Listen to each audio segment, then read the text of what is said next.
Hello. Okay. Um, okay, let's go over some stuff here. First off, Moonwire, thank you for the 34 months, sorry, 34 months there of tier 1 sub. I appreciate that. BCF84, thank you for the 35 months of tier 1 sub there. I appreciate that as well. Okay. Tier 1 and says hi. End of line. Aldeul subbed as Prime and says end of line. Belgiumet says CHER 100. Good evening. MR Shelby. We have been to reach you about your restreaming setup's extended warranty. End of line.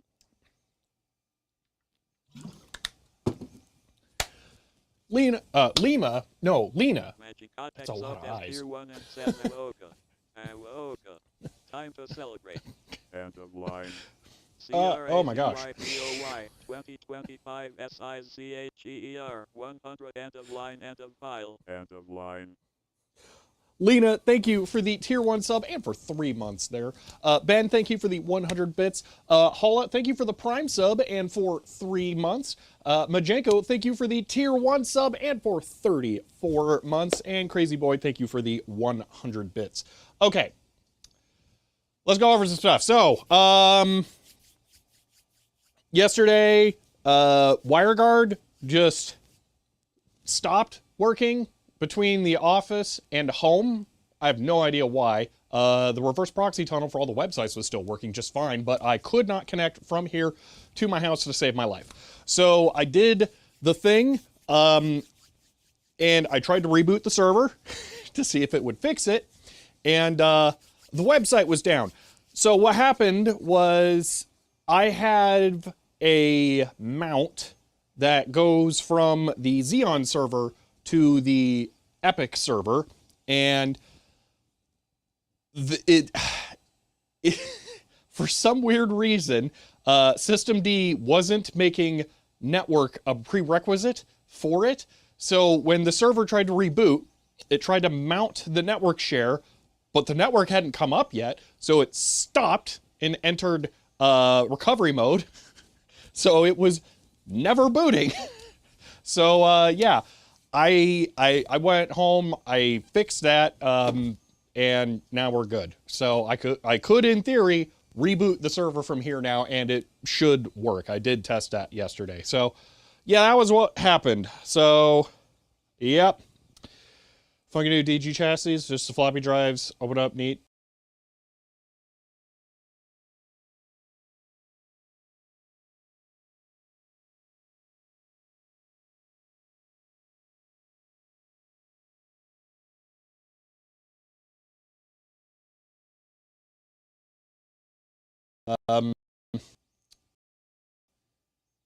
Hey, look, the random stutters are back. Yay, everybody's favorite. Woo! Okay. All right.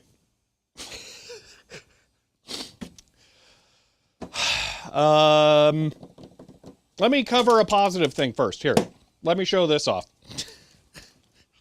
And then we'll get to that. So you guys remember this? This is the SSD holder. I designed this on stream a while ago. Holds 3 of my drives because I need 1 for the ATEM, 2 for the cameras. So I have been using this thing, but I kind of hate it because the drives fit in there are super loose and it just doesn't hold them well, and it's way, way, way, way too big. Like, look at how much bigger it is than just the stack of drives. It's horribly space inefficient.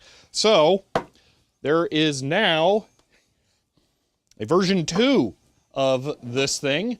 It is not anywhere near as space inefficient as version 1 is.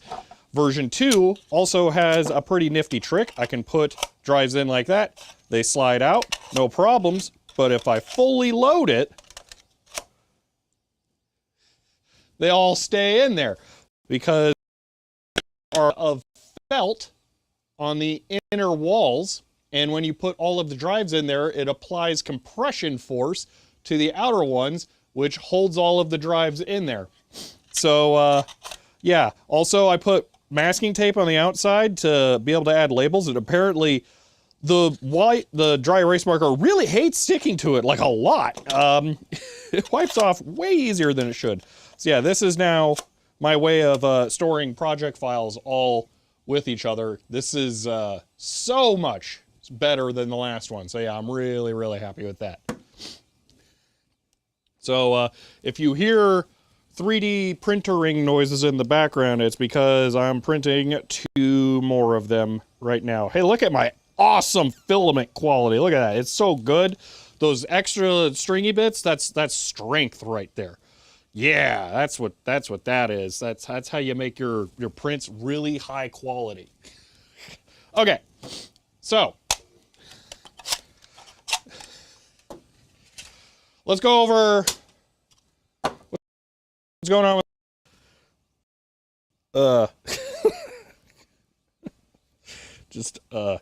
I tried to install No Machine on the touchscreen tablet computer thing, and it did wonky stuff. I think it hates Wayland. I'm curious if it booted correctly this time. Let me give this one more shot. Because if No Machine works, I can do video capture of this thing, which will make my life a whole lot easier. Debug 360 subbed as tier 1 and says, I feel like this is how long the DG project will go. End of line.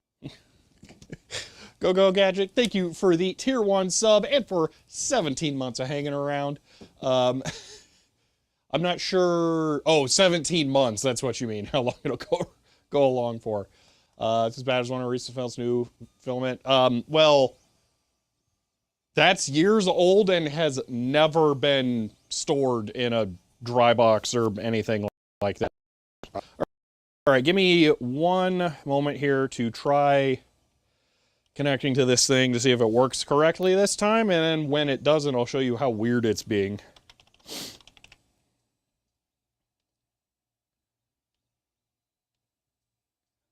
Arizona might as well be a dry box. Yeah, I've never bothered putting filament in a dry box. I don't have that. The closest thing I've got is a trash bag that I've just chucked a couple of silicon bags into the bottom of. That's as fancy pants as I've gotten.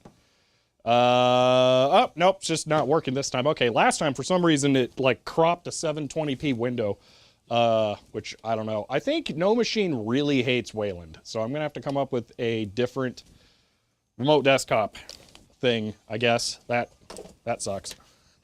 All right, let's go over this. Let's talk about what happened. So, Last Sunday, we were working on getting, it may have rained for you, it did not for me, Deziak. I just got stupid clouds blocking stuff I was trying to do. Anyway,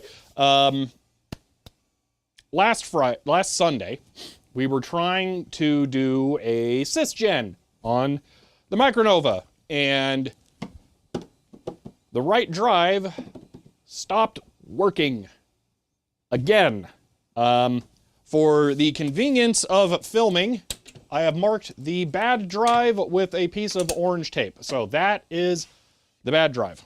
Let me just show you what's wrong here, because that will make this a whole lot easier to explain. So that is the terminal on, and I can do boop, that, blinky blinky. Let's turn the power strip to the drives on. All right. Yep, drives. Okay. Let's turn the computer on, which I have put way out of the way because I'm going to be here for a while. I might as well do this.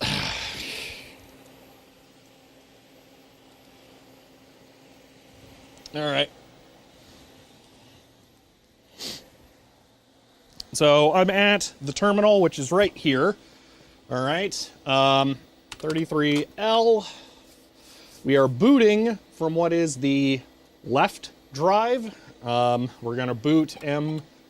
We're going to add caps lock M boot sys. All of this we've done before. This is pretty normal. We're going to wait for it to figure out how to boot. All right, there we are. It is January 1st of 1988, and it is 1 a.m. David, thank you for the Tier 1 sub and for 37 months, which is a number I don't want to do, but thank you so much for that. I appreciate that. Actually, I guess I can do 37 like that. There you go. All right. So, there is the system booted. So now we're just going to do dir dp1. Warning, disk write protected. Now, the disk is not write protected, and it's pretty trivial for me to prove that. If we go here, there's an LED right there. That is the write protection sensor LED. If I pop the drive open, slide the disk out, you see the LED turns on. I have a block on there for the write protect LED, and it's working. That's not the problem.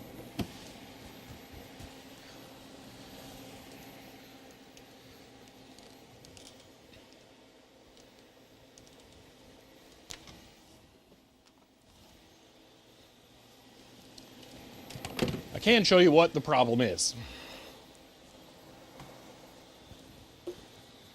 So, good drive, bad drive, good, go away, video capture, we don't need you right now. Okay, multimeter. So, here's what I'm gonna do. Now, if we look at a thing that is in a place that's right here, okay? That is a schematic of the PCBs you were just looking at. And by schematic, I mean layout that I have been reverse engineering. And by reverse engineering, I mean just looking at photos and the schematics and figuring out how the whole thing works. So that's in KiCad. I've been working on that for a while, and I'm more familiar with the drive now. So we need to look at a signal on here. So we need to look at the fourth pin, 1, 2, 3, 4, which is the yellow wire here. Okay, we need to look at that relative to ground. So we can see that that is 5 volts right there. I'm gonna pop that out. Now I'm gonna go over to the yellow pin on this drive, I'm gonna stick a probe in there, theoretically. Get in there. There we go. And we're gonna measure that relative to ground, and it's 0.1 volts DC. Note, when I lift, we get 0.05. That is actually being pulled low. What's pin 4, or the yellow wire, you wonder? It's a black screen. No. We come over to here. We zoom on in. It's not ground. It's right fault.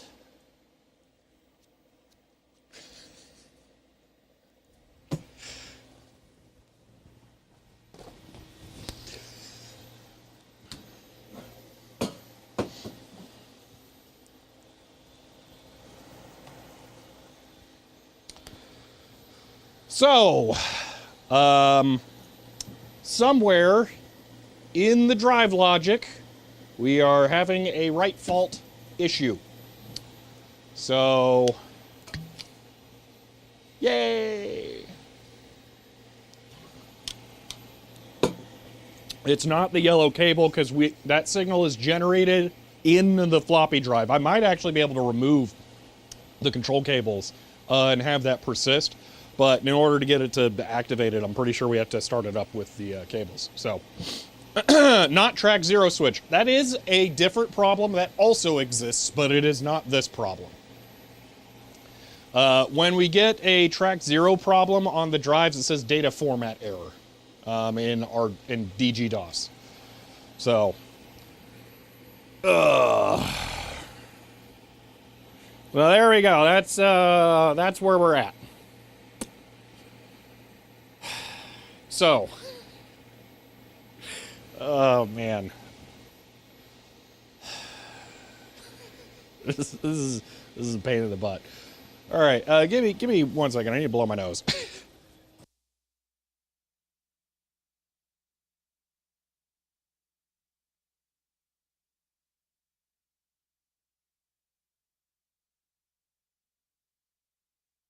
Okay, so. Let me just answer all of the questions. It's not the disk, it's not the sensor, it's not the tape, it's none of that. It is 100% the drive logic board. It follows the drive with the controller cables being swapped. It doesn't follow the disks. Doesn't matter if the sensor is blocked or not. This is drive logic level. So, yeah. Now, I've already recorded like a kind of intro for a video about this up to this point. So from here, I'm going to do a little bit of a recording so I can get the video up to speed on what it is we're doing. Because, yeah, this is a pain in the butt. Ben, you can also go to the Tech Tangents Wiki, look for the 6039 page, and then that will link you to my schematics and layout for the board as well. So, all right.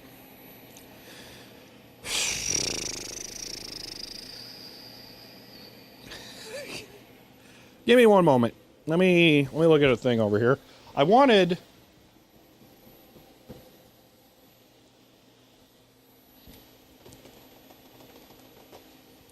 just not sure how I want to do this. So let me explain this. So I want to have my schematic file for reference for working on this, but the only computer that's a laptop that I could put right here is my like big laptop, and I really don't want to use that right now. I'm trying to get away from using that. That's why I keep the tablet thing. But KiCad doesn't do touchscreen. So it's like, So I think we're just gonna keep swapping over to this. All right, let me look up a thing here real quick. I guess I can push a button here as well. That's better.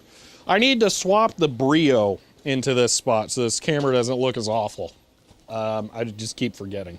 So, okay. So what I want to look at is where to, oh, that's it right there, easy. Okay, so right fault. I want to probe on, I would say U7, but there are no reference designators on the board anywhere.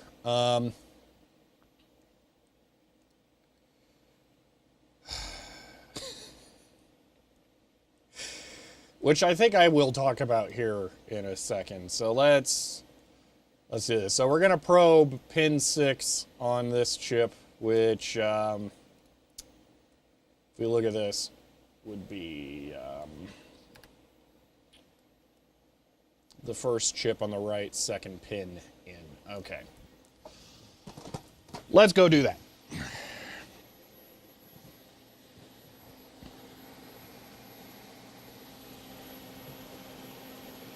I was like, why is the camera off? No, my shoulder's in front of it.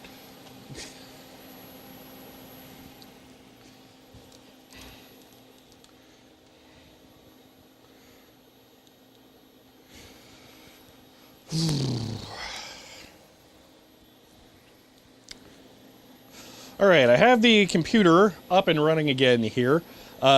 I have probed on the connector ends that there is an issue. This is the bad drive on the bottom here, by the way. What I want to do, though, is make sure that it's not somehow the cable or the connector. And I need to probe the second pin down on this chip here on these, which is U7. I'll talk more about the whole U7 problem here in a moment. But let's just look at this really quick here. So we have a giant ground plane that we can just tap off of anywhere here. So this is the working drive, and if I just poke this second leg here, we can see that is 5 volts. Well, you could if you could actually see the multimeter. This is too big to take over to the GPIB stuff right now.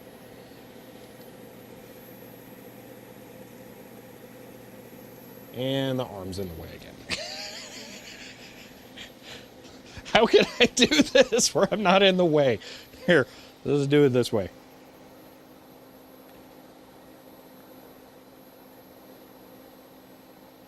There we go. 5 volts. And on the problematic drive, we are getting 0.1 volts still. So the problem is not the cable or the connector or any of that. It is upstream of this chip. So let's go ahead and take a look at the schematic and the layout here so that we can figure out what we need to measure and where to see where this problem might be occurring, and kind of how and why I made the schematic that I did, because the documentation for these drives is terrible. All right, now we can do boop and boop. Here we go. You guys ready? Oh, this is awful.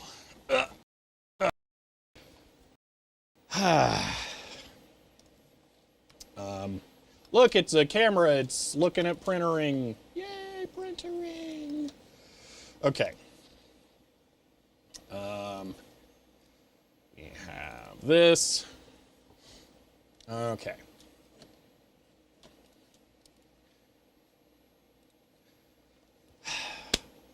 Let's go ahead and just get started here. All right. So I've been documenting my repair process for this drive on my wiki here. It doesn't look too bad, but it's actually been kind of a nightmare. It's really hard to document stuff with intermittent failures, but I have a link to this file, which I also have open here. This is the Control Data Corporation manual for these floppy drives, because they are SR803E drives, if I remember correctly. I think I have a photo of them on here. No, I apparently don't. No, they're BR803E. It doesn't really matter. And the thing is, I have photos of the logic board here. And if we just look at this really quick, and this is the bad board that I have these photos of, by the way, you'll notice there is no silk screen on the boards. There's no solder mask either, but there's no silk screen. The only parts that have any kind of documentation are in the copper layer. And none of the chips have reference designators. So, okay, why is that a problem? Well, way down in the schematic, or way down in the manual, somewhere around here, said somewhere around here, here we go. Way down in the manual, we actually have schematics for the drive, which is really, really handy. And they reference the parts by their reference designator, which again, the board does not have anywhere on it. So the way that you figure out what the reference designators are is by scrolling down and looking at this translation table. So, okay, that's fine. So we have to look at the board to see where a trace is going. Then we have to look at the translation table so that we can see what reference designator it is. Then we can look at the schematic to see what that part is connected to. That's fine. But then how do we know what that part is? Because it just says 140 or U13. It doesn't say anything. Like the resistors, they say what some things are, but the ICs, they don't. Well, if we want to know what the ICs are, then we have to go to this. This is a lookup table. So we can see here, we were looking at U7 right here. What is U7? Well, it's a 6. Yeah, that doesn't tell us it either because they have grouped the tables into a list. So we have to look up 6 to know that U7 is a 7438 quad 2-input NAND buffer. So just looking at this, and I would like to point out that on the good drive, U7 is scrubbed. It looks like this chip here does, where there are no reference designators. In order to know what this is connected to, where it's going, you have to look at the board itself. You have to look at the reference designator map. You have to look at the schematic. You have to look at the reference designator to parts list lookup table. And then you have to look at the parts table. You have to cross-reference 5 different things in order to figure out what on earth is going on this board. So I started a KiCad schematic and layout of this sucker because I couldn't handle that. That was awful. So I have several pages in KiCad that I have been working on that I can cross-reference, and I've also brought in the schematics on the computer I was working on this on. I had this with dark color on the background. So what this lets me do is I can put the schematic on one side here, and I can find a chip, and now I can just click the chip, all right? And now it highlights on the schematic everywhere that chip is being used. And if I click a specific pin here, if I'm not accidentally selecting something, if I click a specific pin, like say pin 6, where our right fault is going, it'll take us to exactly which part of the circuit that's going to. So for diagnostic purposes, this is miles better than the horrible, horrible manual that these drives were made for. So, yeah. So I spent like a week doing just this, and when I got it to this point, that's when the drive started working again. So, this is awful.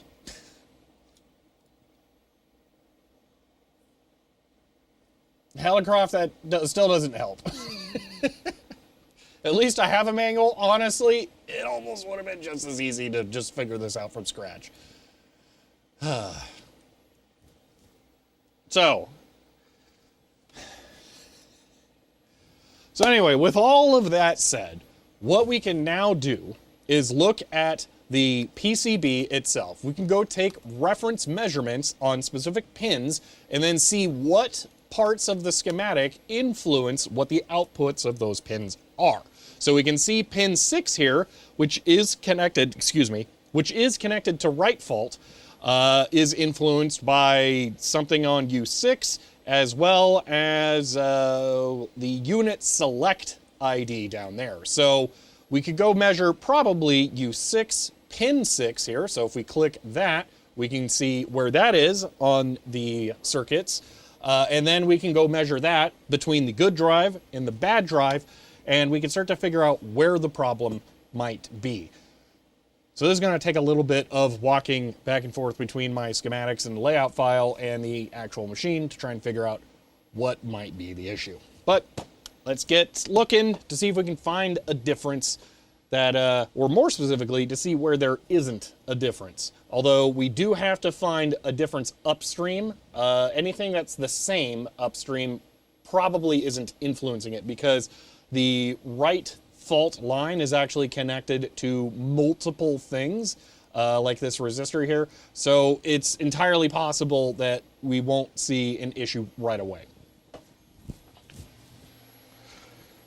All right, back over here. I heard the 3D printer printing, and I thought that was a switch mode power supply going absolutely insane because of what the stepper motor sounded like. I thought there was about to be a fire. I had this instinct, go reach for the fire extinguisher. It doesn't help that this thing's also whining so loud. There's just so much high-pitched sound in here right now. Okay.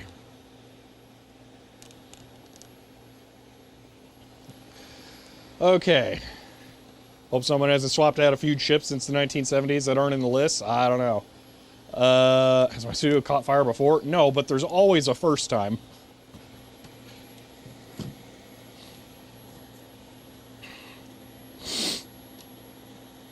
Okay.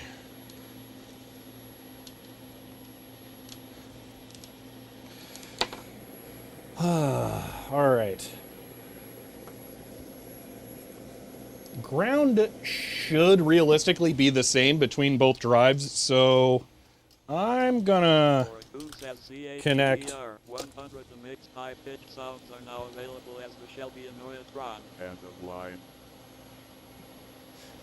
Chloe, thank you for the 100 bits.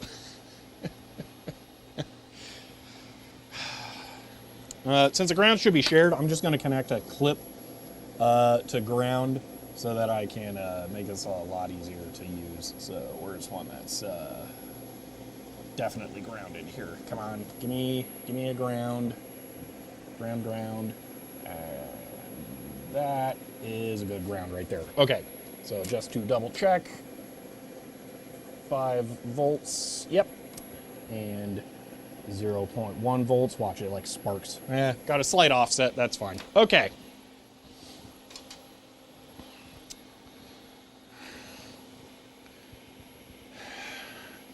I mean, Silent Searchlight, yes, that is, they're making sounds as well, but the 12 kilohertz coming out of the power supply in the floppy drive drowns out everything else by far, especially when I'm right beside it. Okay. U6. Where is U6 again? We want this pin, which is right there. Second pin down. Okay.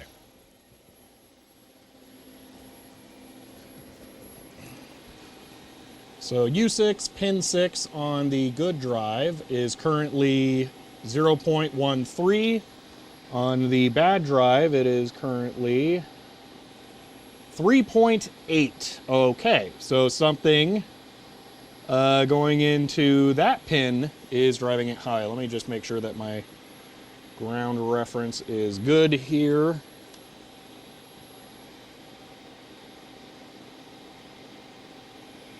.8. Okay.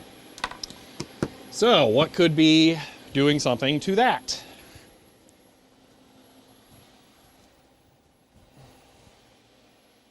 Thought I heard the filament break. So, pin 6 gets controlled by... Oh my gosh, it fractals out. It just gets insane. Wait, is pin 4 really not connected to anything? That doesn't seem right.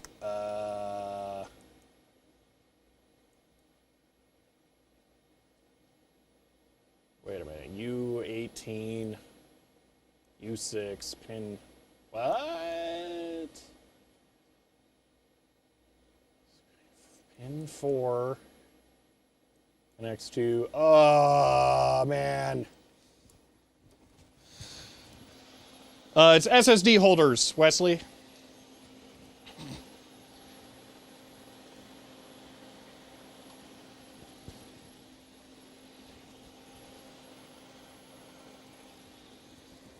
All right, let's see if we can find a minor error in the schematic, apparently.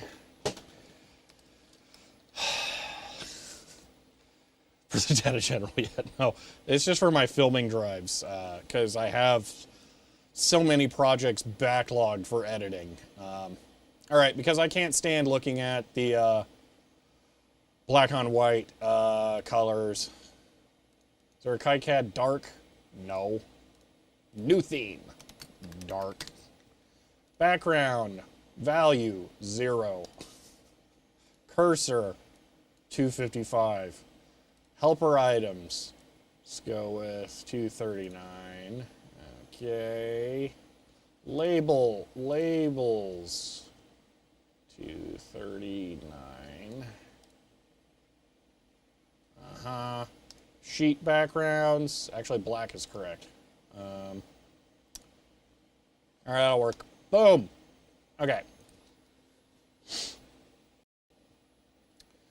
So, 6, 4. Oh, does it just go here? Is that it? Is it literally just one pin that's missing? Did I, like, accidentally delete that or something? 211? Okay, yeah, I did. All right. Oh, this gets really bad, though. Okay, so this goes off. This breaks out to 3 pins, and then the 3 pins go into so many more pins.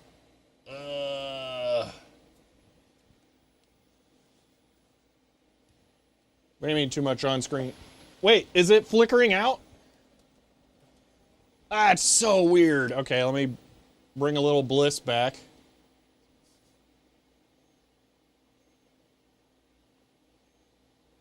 Dude, that's so weird. That doesn't make any sense. There's a way I can cheat.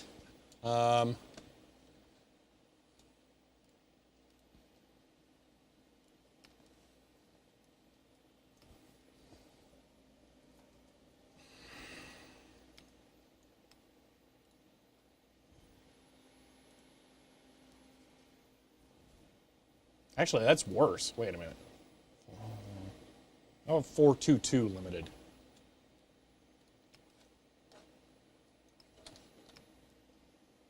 Ah, there we go. All right, problem solved. The magic of actual professional video hardware. In having enough brain cells active to be able to rub them together and figure out a problem. I did not have that last Sunday. I was so tired. Okay. So yeah, I think that was the only one that wasn't connected. I really hope it's not whatever is going on up here. The head load signal's probably fine.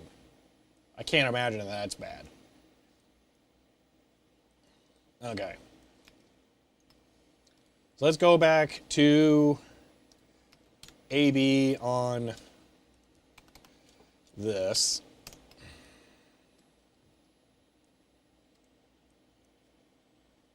Okay, so there were so many differences.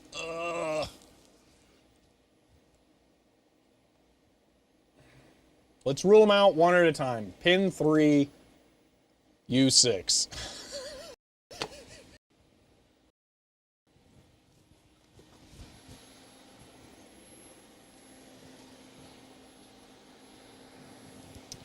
I'm trying to think if it would be worth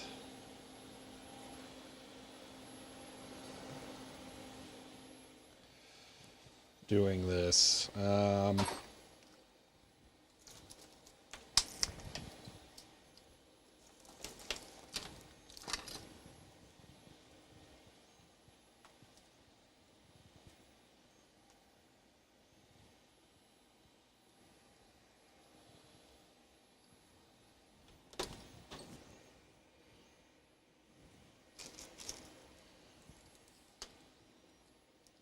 One moment.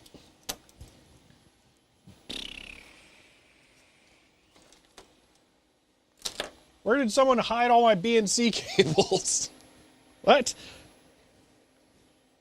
I have like a whole bunch of them. Where'd they go?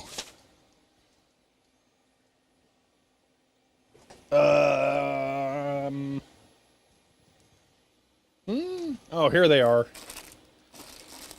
Okay.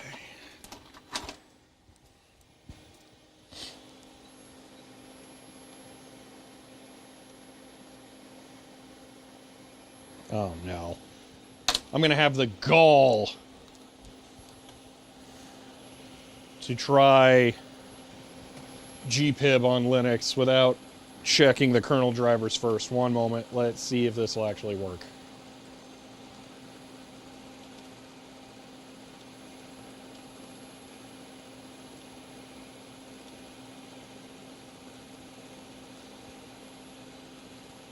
Of course not.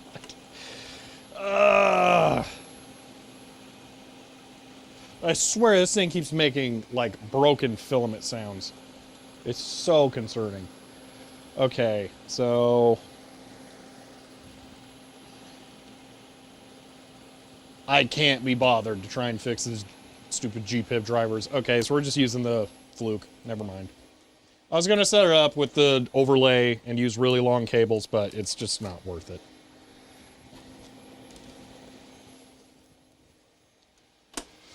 I really need the Linux kernel that's got that built in to be mainlined already.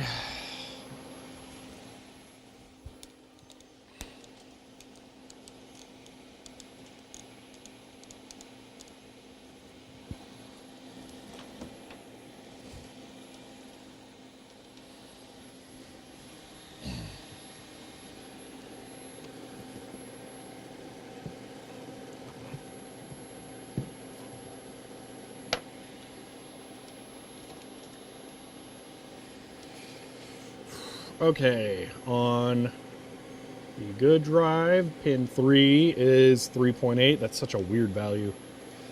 On the bad drive, pin 3 is 0. Okay, that's fast. Wait, 3.8.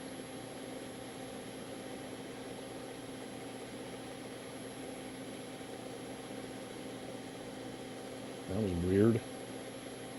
Did it change, or did I just not hit it right? Okay.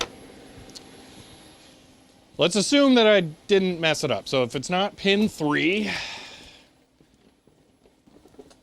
then pin 4 is the next input. 5 is also an input, so we'll check that too.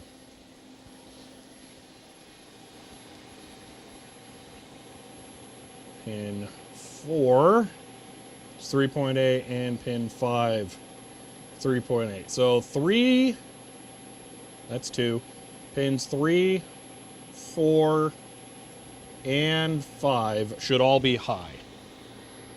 So 3 is, okay, I'm just not hitting it right. Unless,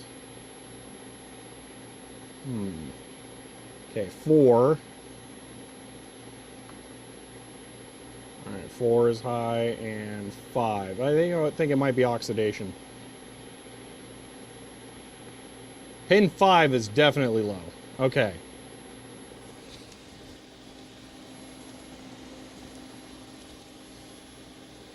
Okay. So the next step for the output of pin 6, the inputs are pins 3, 4, and 5. Now on the good drive, 3, 4, and 5 are all high. On the bad drive, 3 is high, 4 is high, and 5 is low.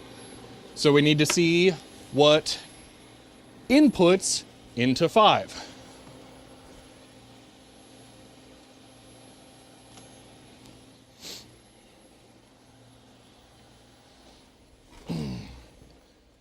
Okay, so 5 gets its data from pin 8, which gets it from the other things. Wait, is this a latch? Hold on. So that may not be that useful. We may have to measure 3 and 4. Because this might be a latch, because the output of 6 will be low. CHER 100 you have been rated, not voted. End of line. Oh, Black Simon and viewers, hello and welcome. We are diagnosing a Data General 6039 floppy drive that works with a Micro Nova computer, and it's not happy. If if I do this here, I can show you the exact error that we're getting. So that, I guess that's full screen output, that works. That's the error there, disk write protected. And the thing that's actually causing that is a low line being held on write fault. So it's not actually the write protect sensor.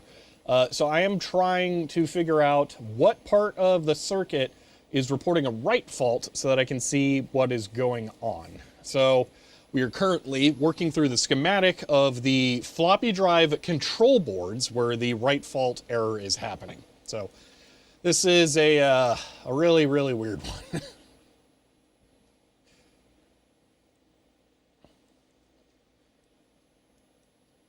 So, all right.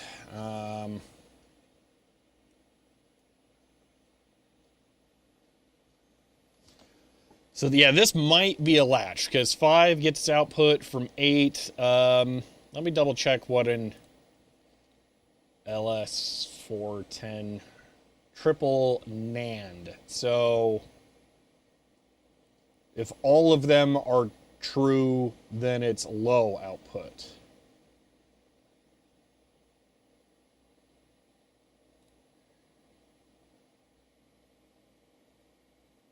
What?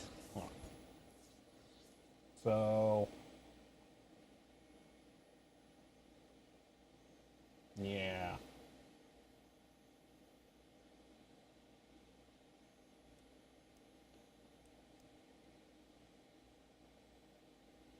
So, it's possible one of these could be low and that tripped this to lock it. We could also try a little trick. And Chloe, thank you for the 100 bits. I don't think I said that. We could try and force write protect or write fault reset, because this is a signal that goes in that I believe clears the latch. So that'll be pin 10. So if anything, it's probably pin 11. What does that look like? Poor. I don't know what that is. So maybe it's not that? Oh, dang it. We're going to have to logic analyzer this because, okay, so this is only for the latch to hold write fault. So, oh, power on reset. Okay, so nothing here should be it, unless something is like wrong with this. But yeah, I think we need to do, we could try a power on reset and see if it enters write fault on power on without access. But then I think we need to hook up a logic analyzer to this, and when this signal goes low, we need to trigger and then look at the history that led up to that to see what else may have gone low to trip that, because something here is going low causing write fault, and I think we need to capture that. All right, let's do power off, power reset, see if write fault is active, and then assuming that it's not, then we will do a logic analyzer, and I guess even if it goes low immediately, then it's probably logic analyzer time anyway.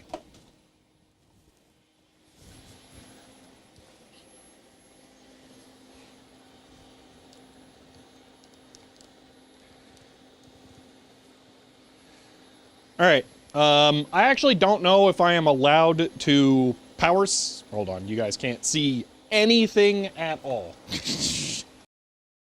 I'm not sure if it's healthy to power cycle the floppy drive while the computer's on, so I'm just going to turn the computer off, and I'm going to leave it off, and then we're not going to try and access anything at all. So I'm going to power it off, let it fully discharge any capacitors that might be in there. And by any, I mean all the giant ones that I reformed. Turn it back on. Now let's check our right fault signal. So that's, again, this pin should be high for good. And we are high for good. So the error happens when it does try to write. Okay. We can trigger a logic analyzer off of that.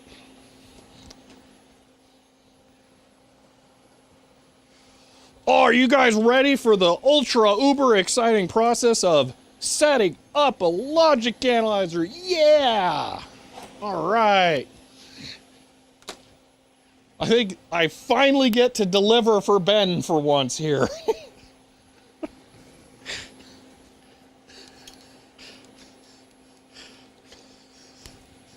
All right, so we're going to be using this bad boy right here.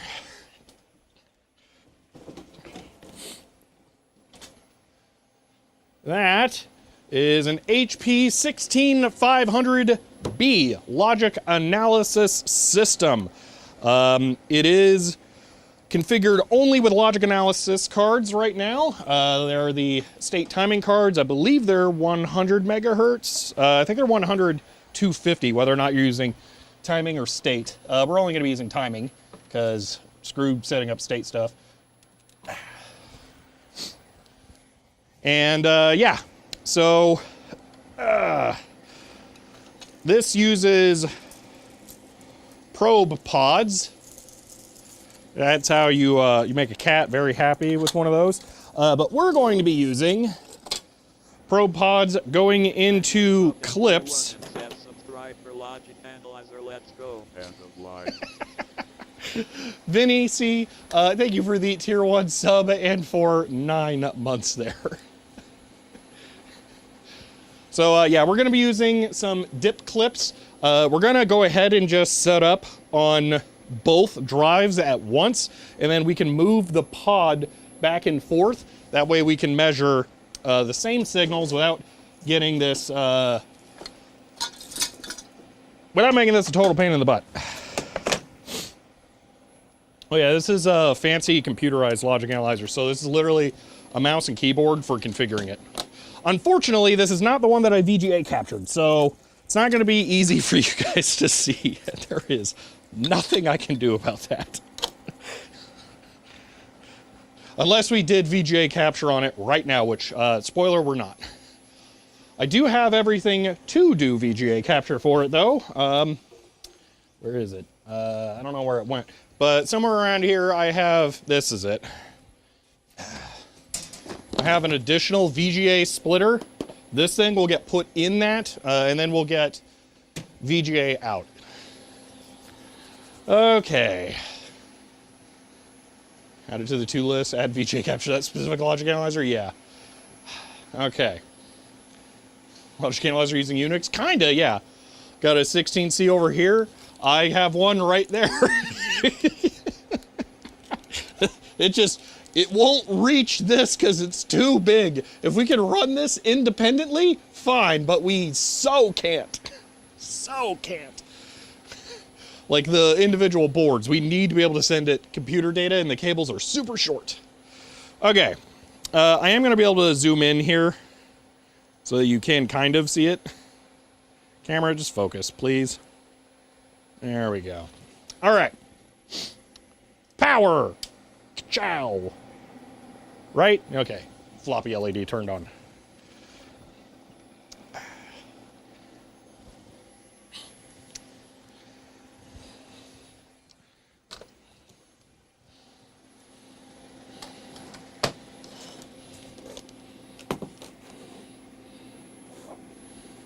Okay.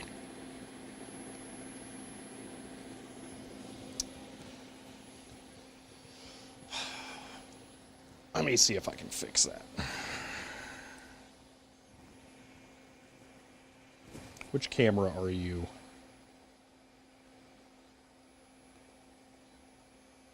You are A38.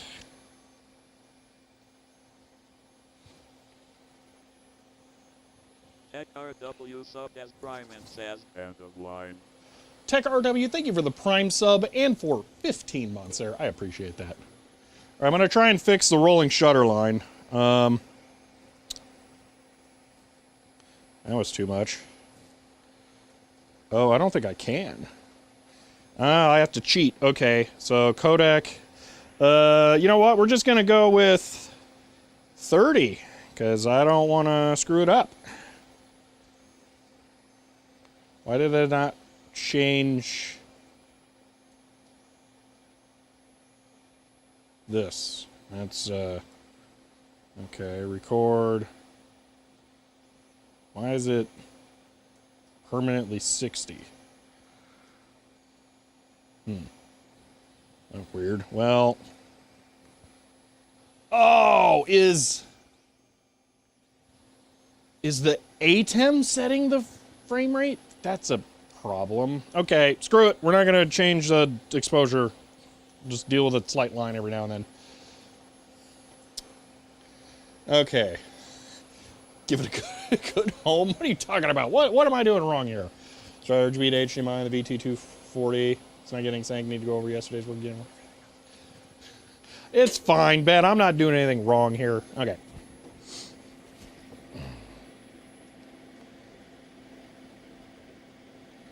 Let's just do this really quick.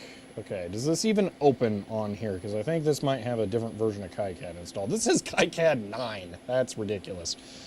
Okay, schematic.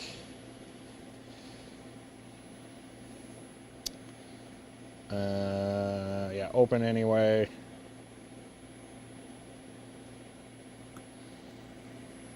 All right, and then PCB.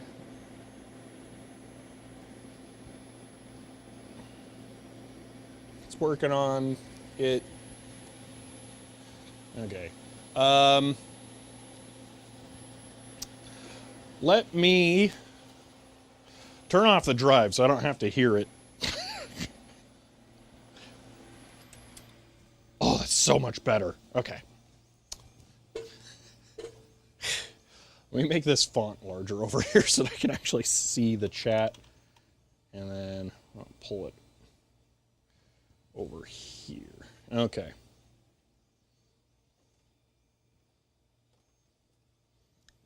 Leaving one to gather dust on the shelf. Excuse me, I can't use all the tools all the time.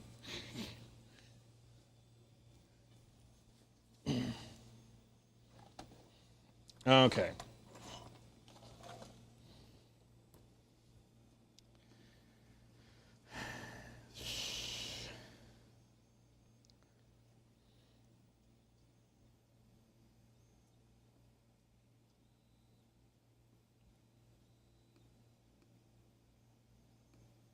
I don't want to select the track. Let me select the pad. Stupid KiCad. Okay, there we go. So this one's missing the connection, but we just won't worry about that. Okay.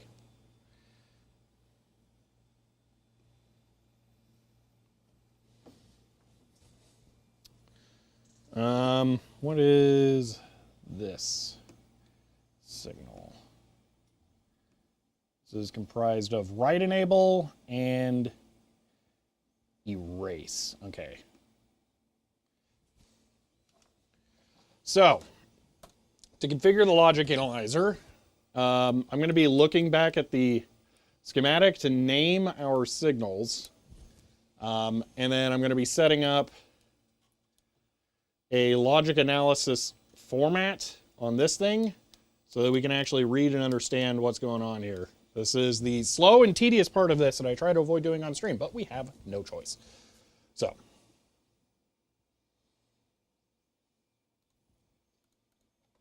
All right. I'm going to not do any configuration. Logic analyzer. Okay, we are using timing. We're going to call this BR803E space. Done. All right, now we're going to go to format. And this is where it gets fun. So our main... CHER 100 slow and tedious, another of chat's titles. End of line. Chloe, thank you for the 100 bits. Our main signal that we're going to eventually trigger on is going to be write fault. I'm just going to unplug all of the wires from all of the clips down here. And we'll figure out how we want to do this in a little bit. But the first thing I want to do here is just make sure that we get all of the signals that we actually want to measure on here. So we're going to make a right fault our first pins. That'll be pin 0. Okay. Now, coming from right fault, or controlling right fault, we have 3 signals that go into it.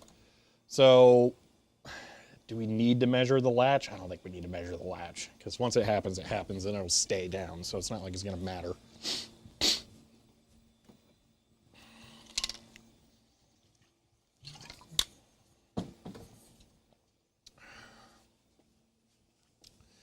Thought it'd be smart. Set mine up ahead of stream a few weeks ago. That's how I discovered there's a bug in the remote control support on mine. If you define symbol ranges over RS-232 GPIB, they show up in the list, but never get resolved.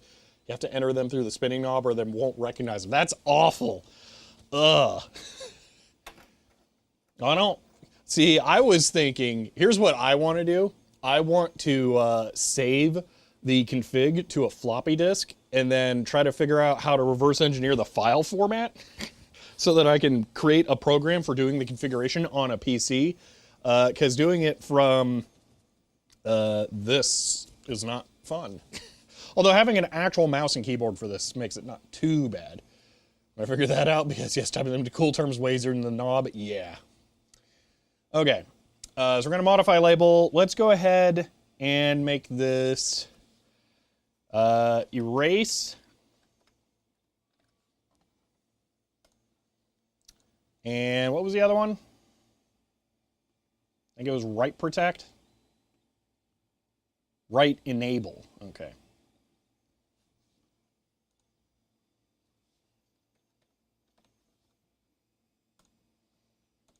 Okay.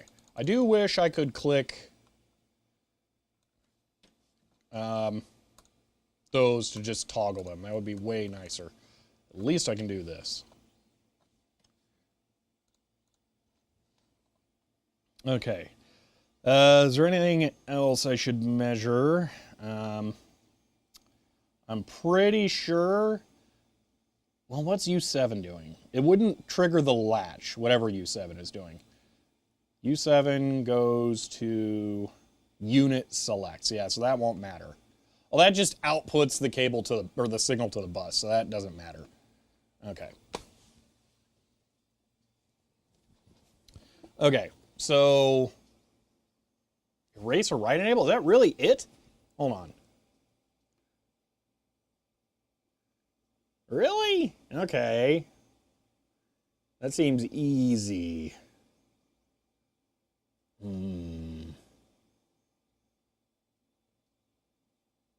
All right. That seems way too easy. All right, I'm going to configure my pods.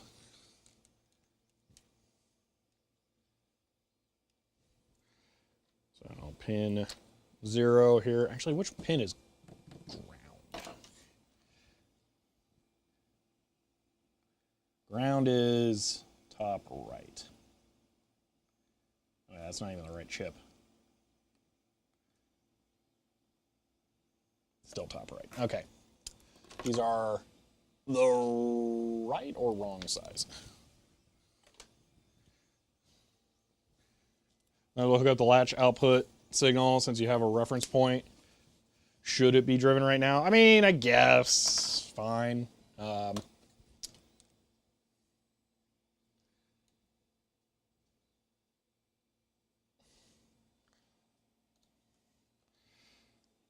Latch.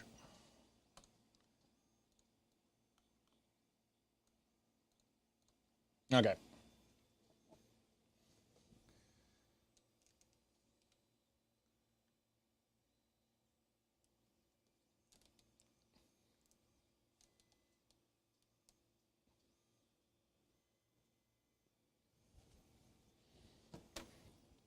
Anyway, I just wanted to double check. Is this the correct size? It is not. It is 1 pin too many. Are they all like that?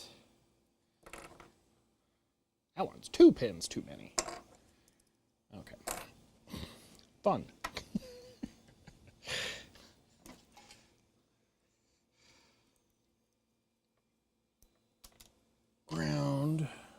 2. 1, 2, 3, 4, 5, 6, 7. 7. Okay.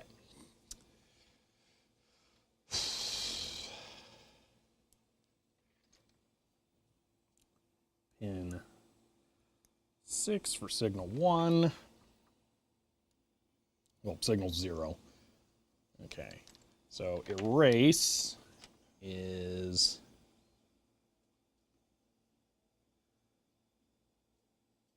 of course, why would you want to tell me what's what?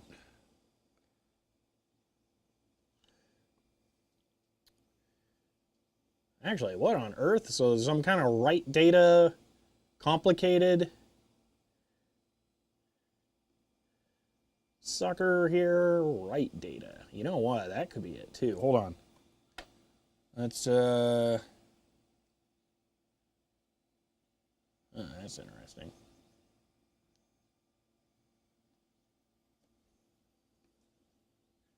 What even is that?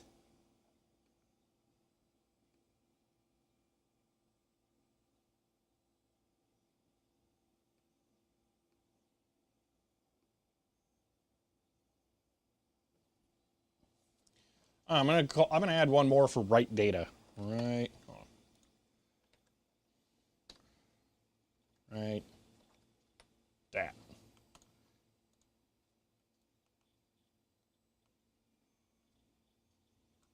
Oh gosh. Okay. Okay. Don't care, best key ever. Yeah, this doesn't have that, but the smaller versions do. Okay. Pin 1 is erase. Which goes to, I forgot because of stupid schematic. I need a mouse connected to this thing.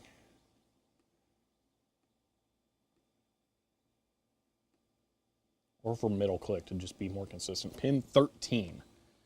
Okay, 7, 8, 9, 10, 11, 12, 13. Get on there.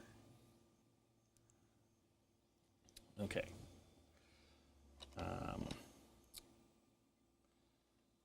This one is write enable, which is pin 1.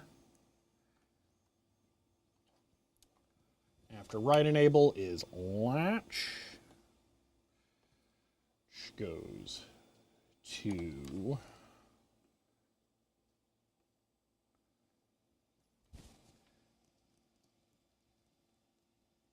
say pin 8.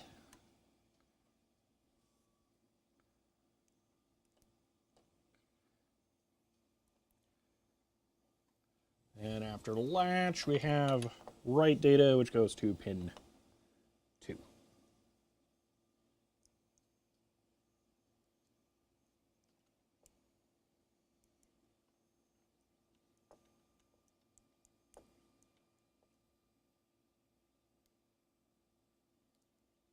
Come on, get on there.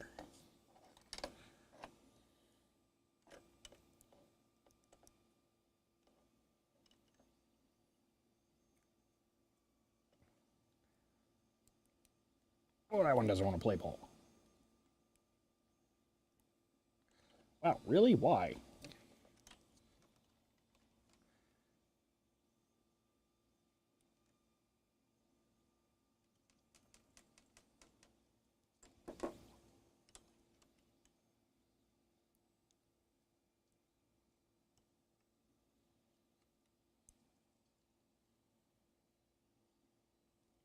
Okay, that one's never coming off. Jeez. And that's it. Okay, now we just duplicate this. It's gonna go. Don't fix it in the next 2 minutes. Yeah.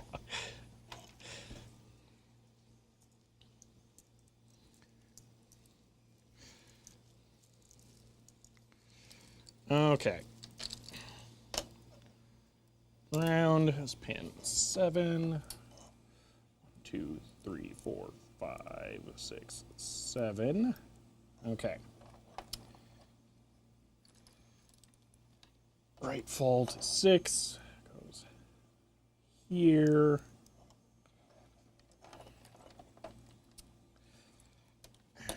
You might be starting to understand why I am always so hesitant to start setting up Logic Analyzer on stream. Because this is just exciting, isn't it?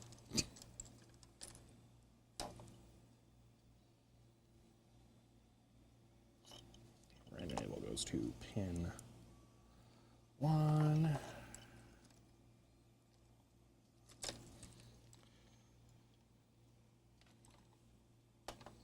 Make sure I can see attempting to come jump. See it attempt. What? Keep your printer where you can see it all times. Oh, okay.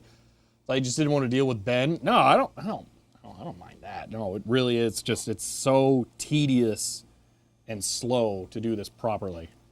Okay, so this is the 4th signal. That's latch. Latch is pin 8. And after latch, it's write data, which I believe is pin 2. Yes.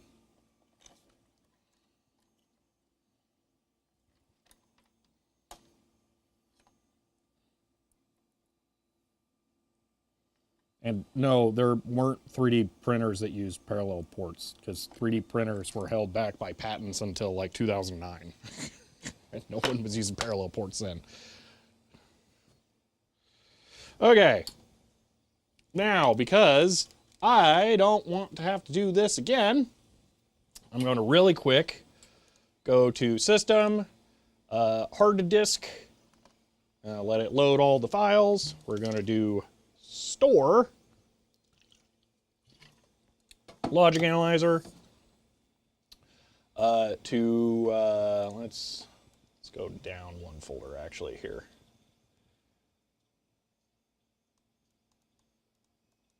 This mouse sucks. There we go. Changed her. Okay. We're gonna do file name BR803E, done. File description. What was this? Write, fault, origin. Done. And then file type, config. Yep, execute. Continue. We're only going to do setup, not setup and data.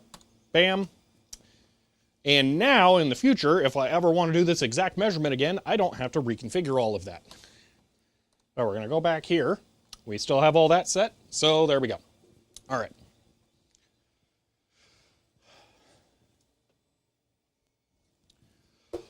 All right. I just spent a bunch of time setting up the logic analyzer. Let me redo that. So I just spent a bunch of time setting up the logic analyzer with a handful of signals related to what we were just looking at, and I wired up 2 different probe pods to match that. So now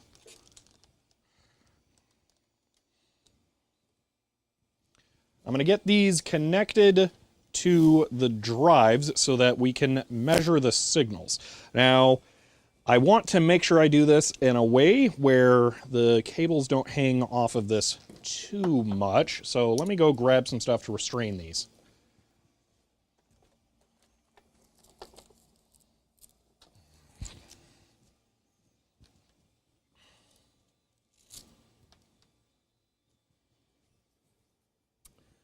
Okay. I actually did this last time I was trying to diagnose this when I did it off stream. So it's kind of annoying that I'm having to do this again. I'm going to retain this with the AC power because I am evil.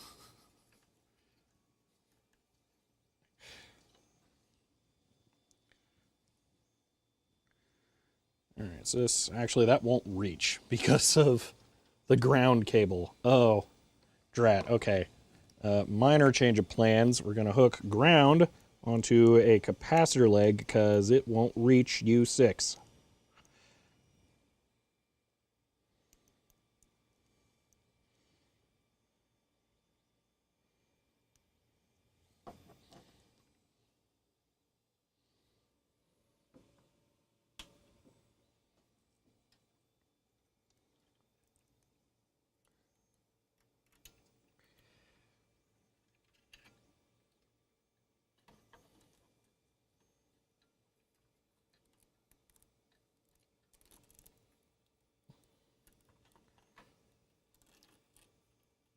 There we go. So, don't have to worry too much about the cable.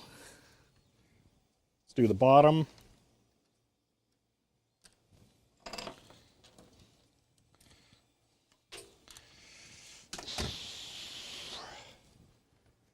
This one's getting direct connected as well.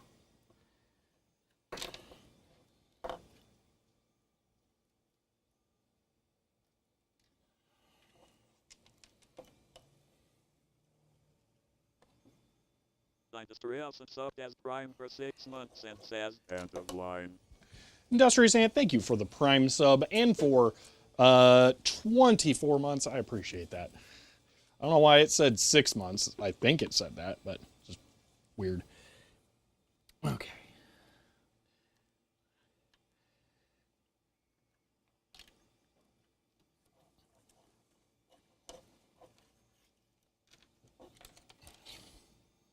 Ground clip, why did you let go?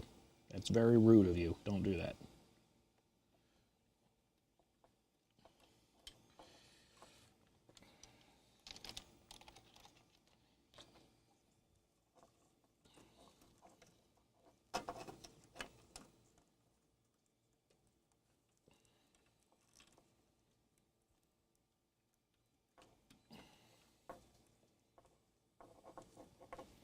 Okay.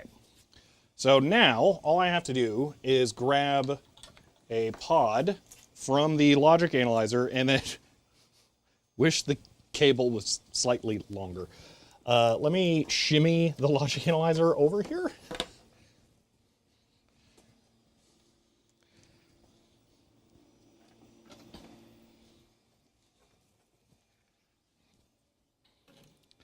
All right, we're going to start by measuring the good drive, and then we will measure the bad drive. You know, actually, is there even a reason to measure the bad or the good drive? Because we know we're going to trip on the fault. That's what we actually want to see. So I don't think there's ever a reason to measure the good drive, actually.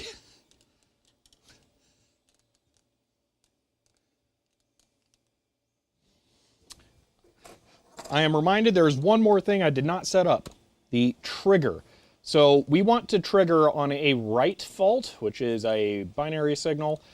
We want to trigger on a falling edge. When it starts up, it should be active high. So if I do run single, and now run single, that's not a falling edge. What? Format.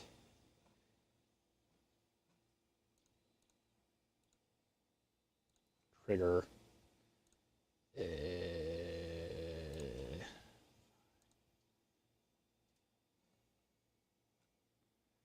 Use to mark a channel as, let's try don't care and then falling.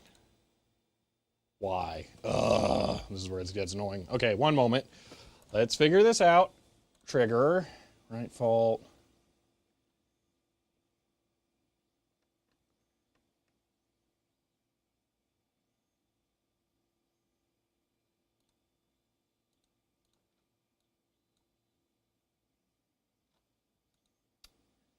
It's not signal low, falling edge, yes. Why is it not? Let's go back to configuration, timing, format, TTL. All looks right.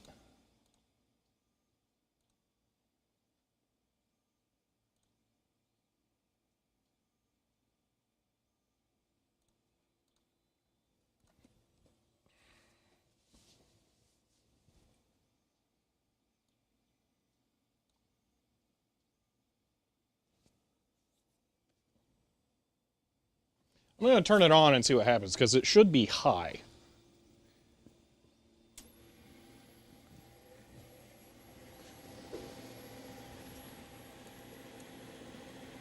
Well, that doesn't make sense. Because there should be no right fault right now.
That's the good drive. Right fault's not registering as high on it either. Huh. That's weird.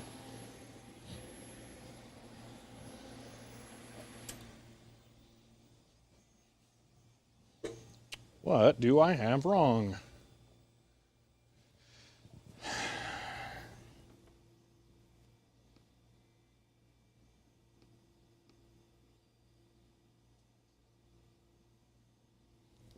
Or should it be low?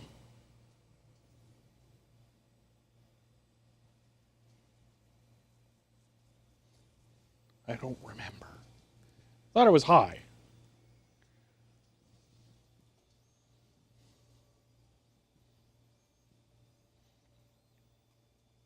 Which right output are you checking? So, right output shouldn't matter, because I'm trying to trigger on... I'm not even looking at right output right now, other than the preview on the pod. The only thing that should matter is the right fault currently. But the right data is... I'm looking at the bonus output signal that goes from U17 into U6. Meant right fault. I'm looking on the output of U6, which is pin 6.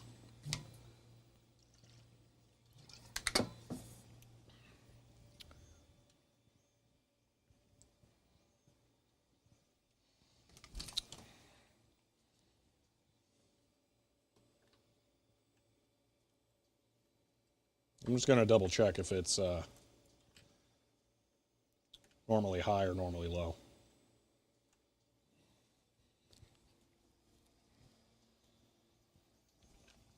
Wish it was easier for me to turn this on from the back.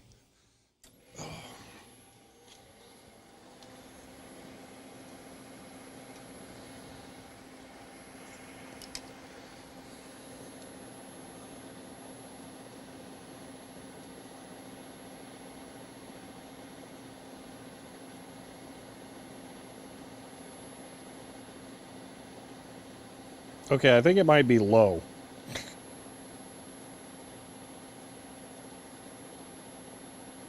Yeah, it's supposed to be low. I'm just an idiot. Never mind. But still, it doesn't quite make sense. But, alright. Why was it triggering still, though?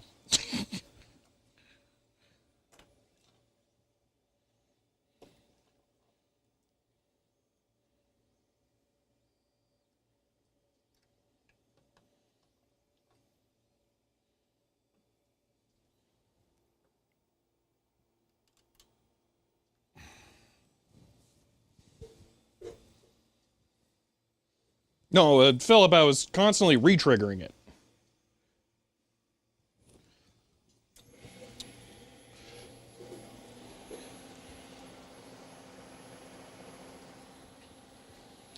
Alright, so I have my labels set up. There is one more thing I need to do. I need to set up trigger.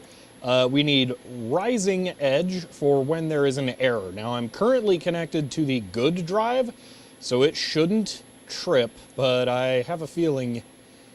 Yeah, that's weird. Why did it trip rising edge? Yeah, I need to figure out the trigger stuff on this, because it's weird. Trigger on A for greater than 8 nanoseconds. A.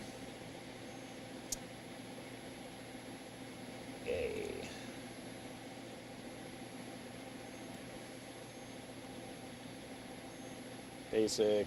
Find edge. Let's try this. Yeah, edge. Let's just do that. Done on edge. Rising. Now if we single shot, cool. It's waiting for an error now. There we go. Okay. I don't know why it has some stupid hold signal whatever nonsense as the default. But that's what we actually want. Okay, let me just save that really quick.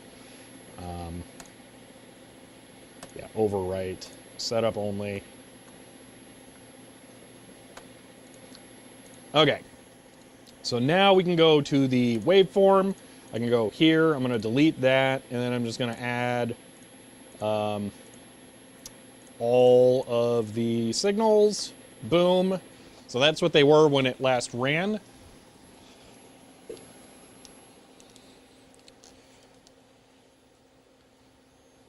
All right, so that was the good drive we just checked. I'm going to move the pod over to the erroring drive.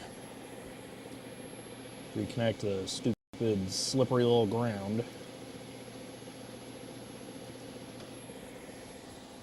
Okay, now for giggles, single, stop. Why did write dat go high? That's interesting.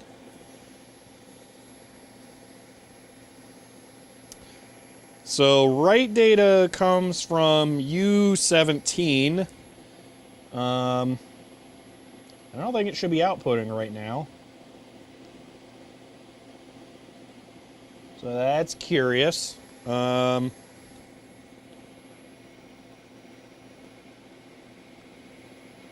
all right, we'll just go with that. So here's what I'm going to do. I'm going to do a single trigger on the logic analyzer. I'm going to turn on the computer, which compared to all this is so quiet I can't even hear it. And now I'm going to go log in.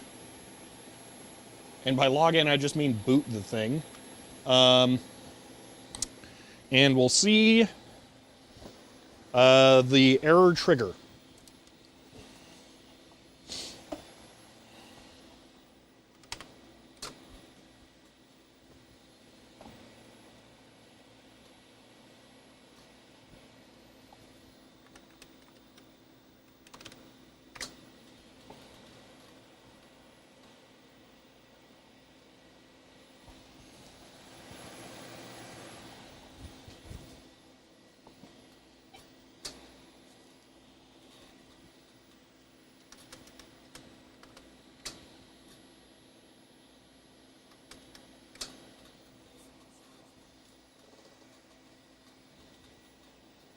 I don't remember if this thing boots when it, or beeps when it triggers or not. So I'm going to try and pay attention to this here, see if I can hear it. Because as soon as I execute that command, it should trigger. Nope, no beep. Okay. I assume it triggered. It did indeed. Okay, so our write data signal is what goes high. Cool, it had to be the weirdest possible one. So, write data here is what is triggering write fault because erase, write, oh, hold on here. Write data. Why was that? So write fault, active, write data. Shouldn't it be high? Hold on.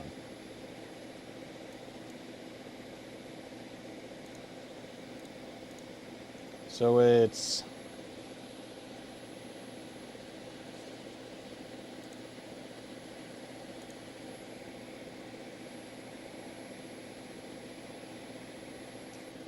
so that goes to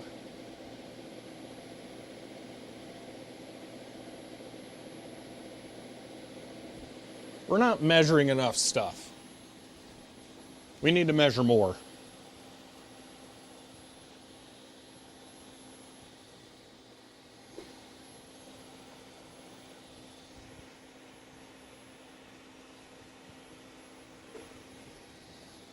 Okay. Let's actually look at some stuff here for a second. Hold on.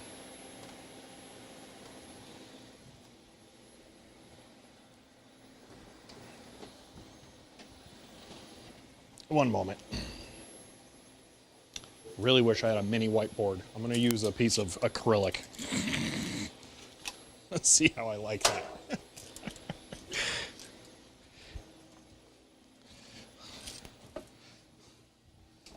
Okay.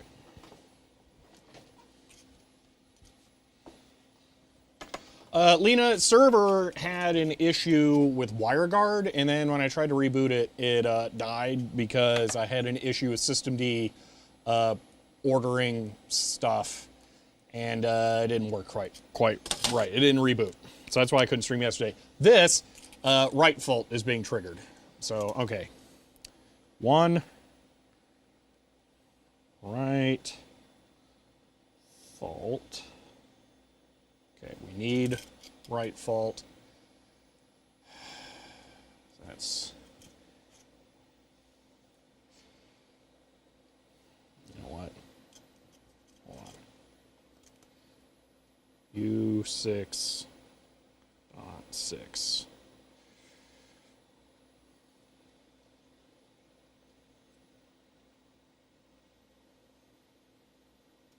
Should have done this from the start. Just made a list of everything I wanted to measure. Okay. No, legendary, don't know why. Right, that's the final right fault signal. Okay, so we should measure... Well, that's U7, but it doesn't matter.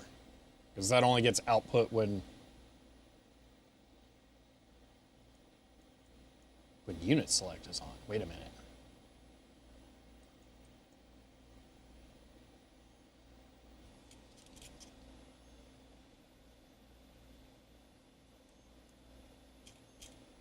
We saw they were different at U6, right? Pretty sure we did. Yeah, we did. Okay. Okay. U6, 8, latch.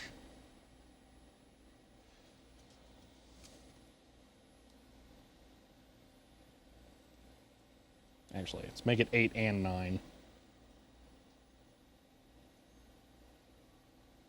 So they're tied. Okay. 10 is right fault reset. Yeah. So U6, 10, right fault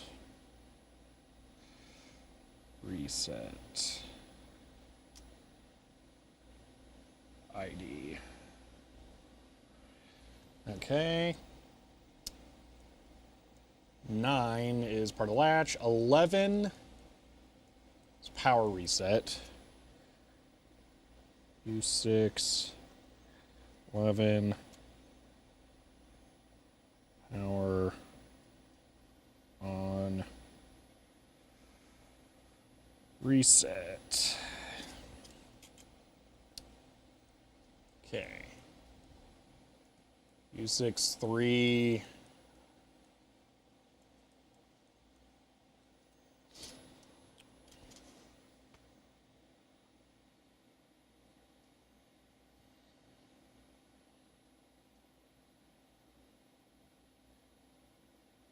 There's a combo of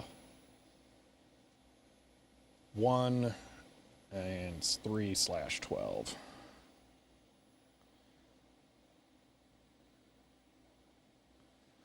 It is a combo of 1, 2, and 13. Okay. 1 is right enable.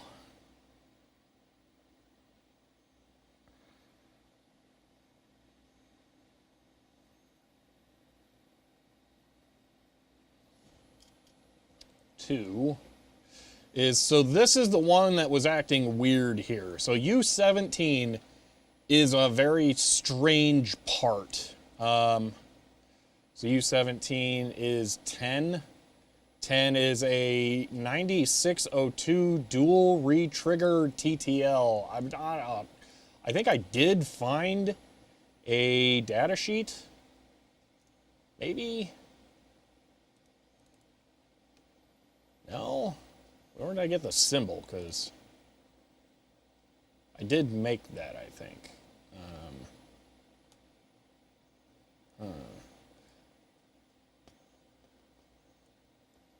Yeah, so let's output Q versus QI. That's the weird thing. So Q is just inverted, or QI is just inverted Q. We could test point measure that, just to make sure that they're actually inverted and not, and that there's not something wrong with this chip or something.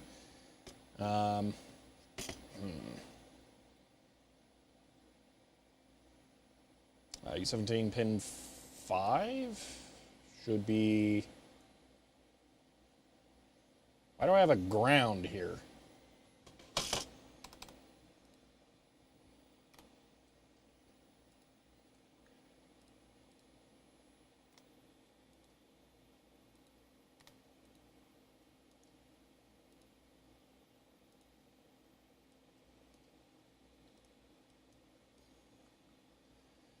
What on earth?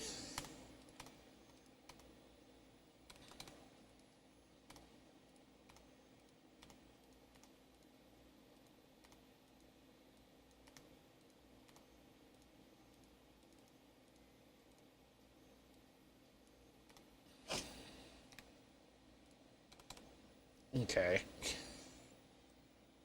I mean, you can't see. Oh my gosh, I'm so sorry I left it on that. Nothing was weird about it at all. Don't worry. So yeah, this is the weird part. I really thought I had a data sheet for this. No, I need symbol editor, not footprint editor.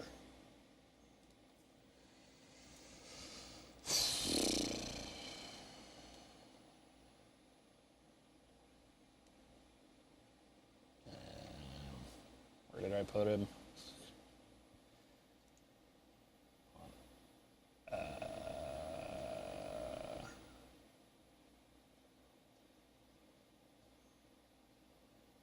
Drat.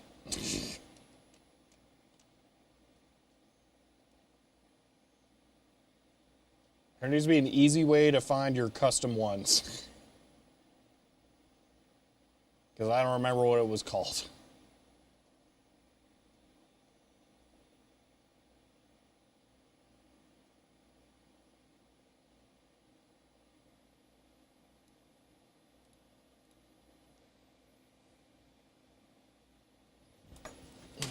Oh. Yeah, there you go.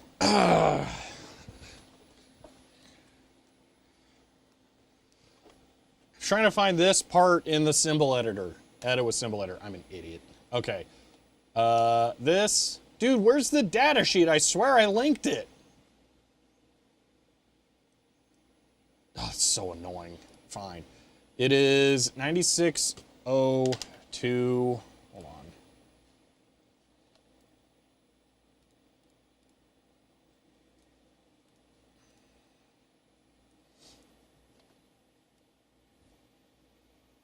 Yeah, it's 9602 PC. Okay. Hold on.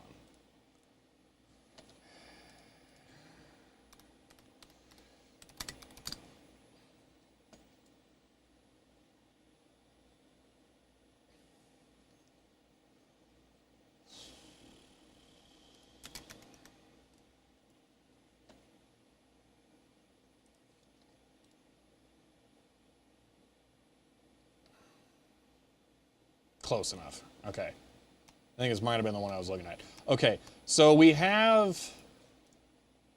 I hate this web page. I will go anywhere else.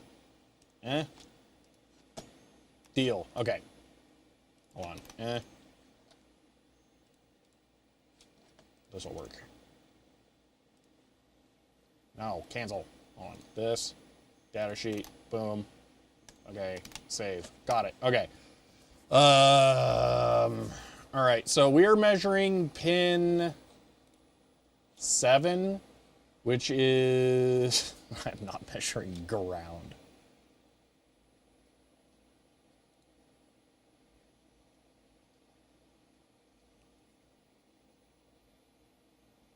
It is 6 and 8.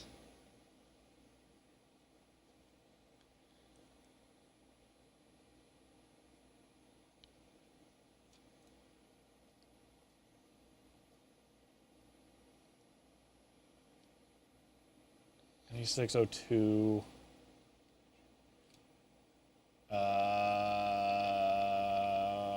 Why is this not lining up?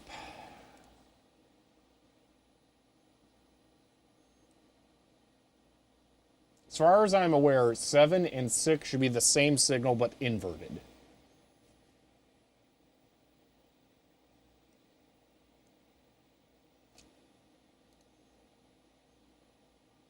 It's clearly not what's going on there, though.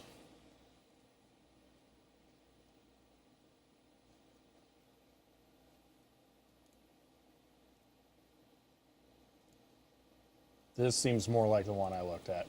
Hold on.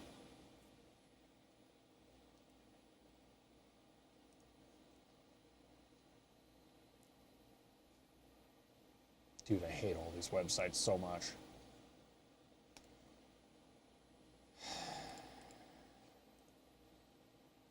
Why do y'all have to be so awful?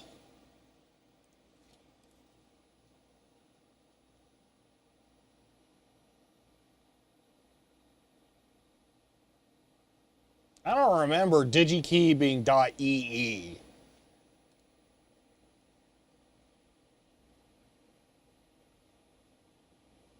Is this like a specific country code DigiKey, or is it, do they get a weird TLD?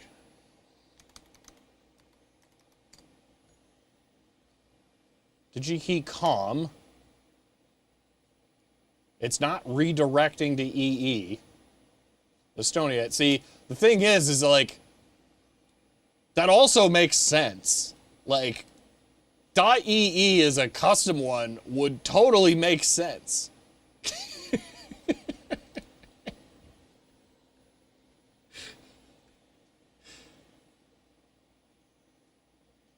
Yeah, electric engineer, yeah. Okay, yeah, this is the one I wanted. Hold on. Stupid. Because it's a dual. There we go. Alright, pin 7. Hey, that tracks. Okay, so 7 is this and 6 is that. Yeah, Q1, inverted or not. Perfect. That's what I want to look at. Okay.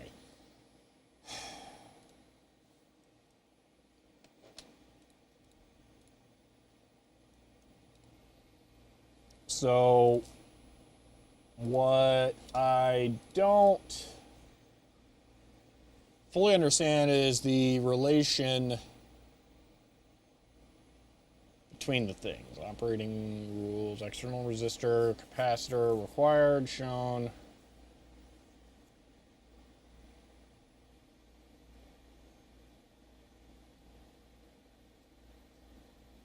Okay, so there might be something weird going on here.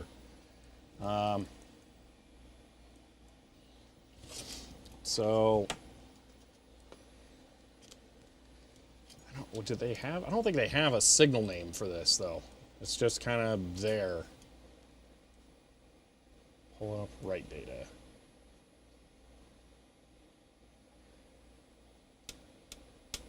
I don't understand. This has got, it's a bus.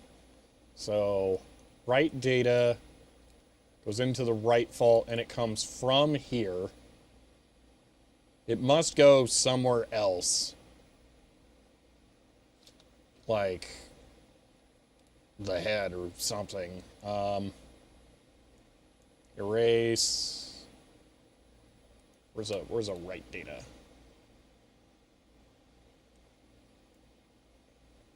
Here.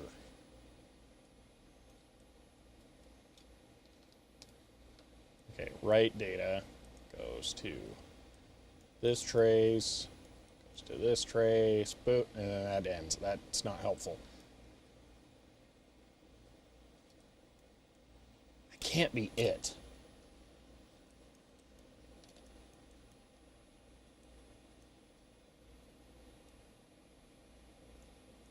Somehow it has to go to this.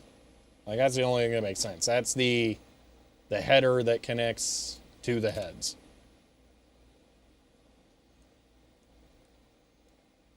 Oh well, we'll just ignore that for now.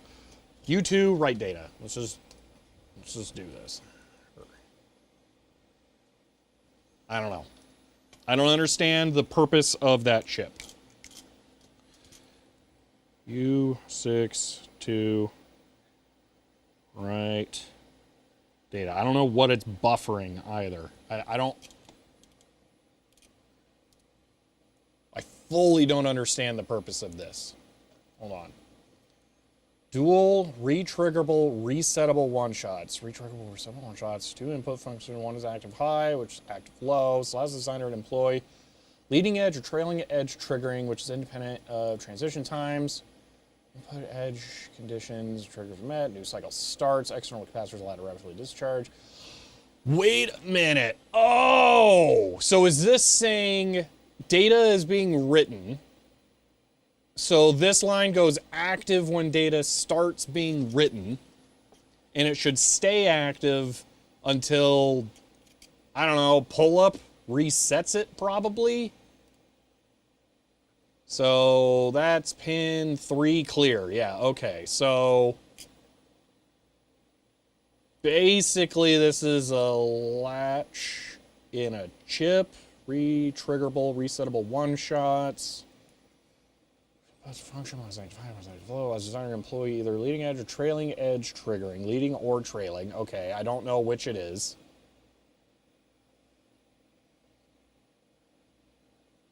If it doesn't see the pin, write data comes from the controller and U17 triggers vault if it doesn't see the bits on pin 5.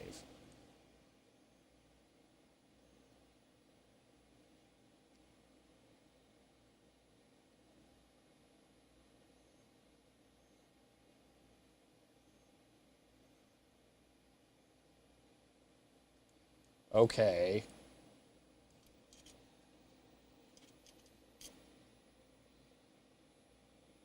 Okay, I'm going to call this write data error. All right. So it looks like U17 is going to be our next thing to measure.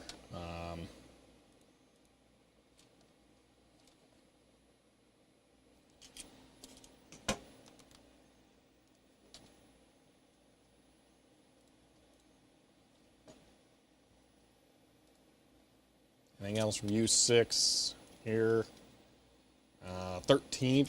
No, 13 is erase. Okay. U6, 13 is erase. Okay. We're going to have to figure this out. That sucks. Because I haven't done that yet. Dang it. All right. We're not probing this yet. We're going to go look at it one more time.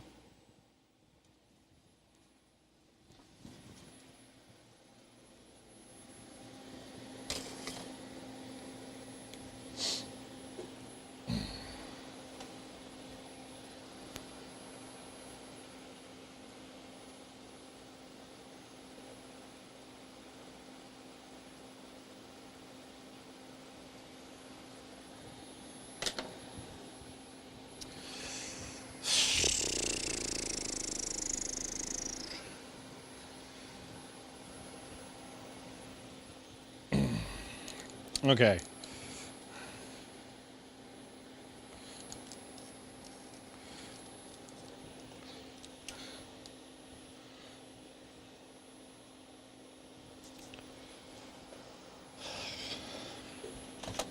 All right, I've gone ahead and looked at the schematics and stuff, and I've written out on the easiest to read surface you've ever seen in your life, a clear clipboard with a dry erase marker.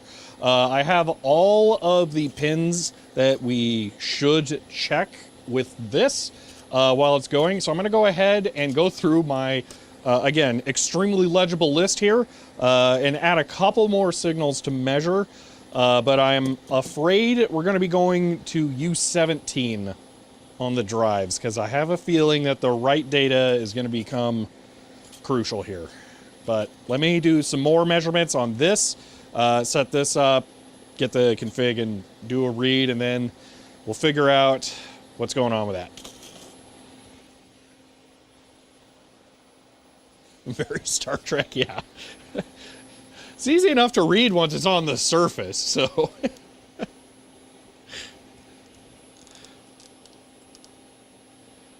Maybe Impractical looks cool, yeah.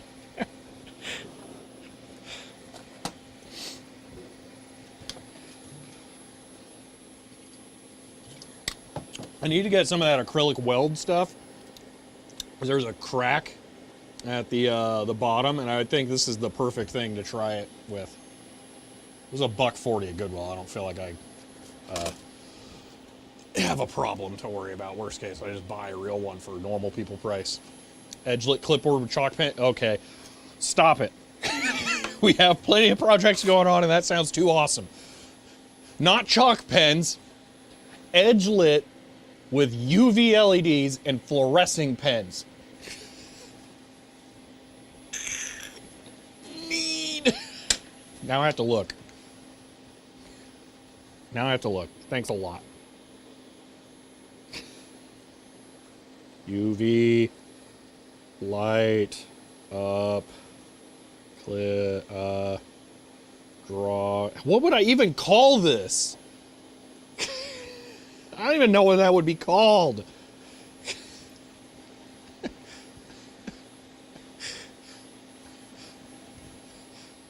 Very Gone in 60 Seconds. I mean, it's no Mach 1 Mustang. Unless you're talking Nick Cage. I don't remember anything like that in there. I would say, if anything, it's more Battlestar Galactica with the Pegasus. That was the slightly refit one that had the fancier clear screens.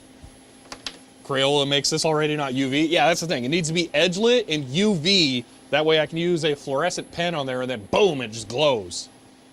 Nick Cage version hinged around a UV bulb. Oh, that's right. Oh, that's right. They were drawing their car list in the warehouse using UV paint on the wall.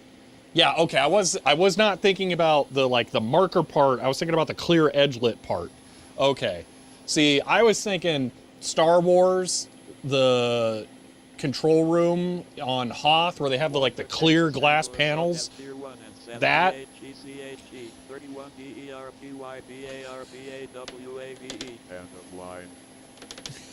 Walker Texas Dangler, thank you for the tier 1 sub and for 28 months there. I appreciate that. Okay. Now I want to watch Gone in 60 Seconds again. I was going to call it Gone in 60 Seconds 2, but don't watch that. You can look at the cover of the DVD. You'll get all the best parts of the movie. And that's it. That's all you need to see. Okay, let's actually set this up here. Okay, format. Let me turn the drive off.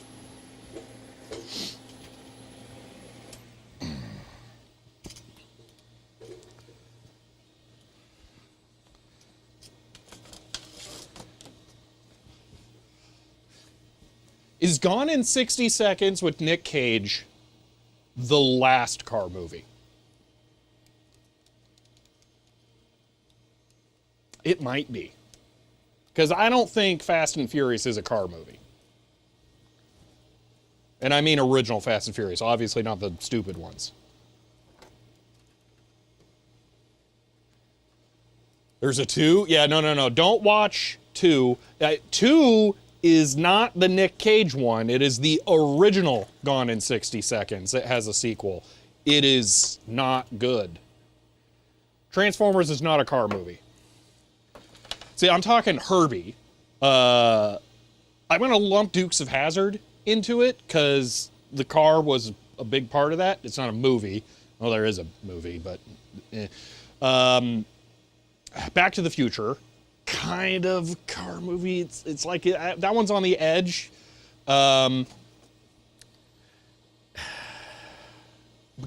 is not. People call it. It's not. That's not a car movie.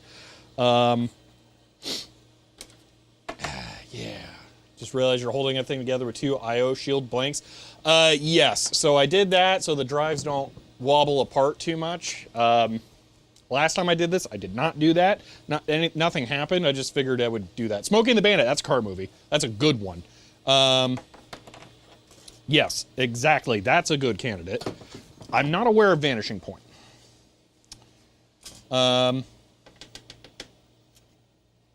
Corvette Summer. Not aware of that one. Any James Bond? Nah, I don't think so. There are prominent cars in that, but they're not car movies. Yeah, Herbie, that's a great one. I was thinking Herbie. I didn't say it for some reason. But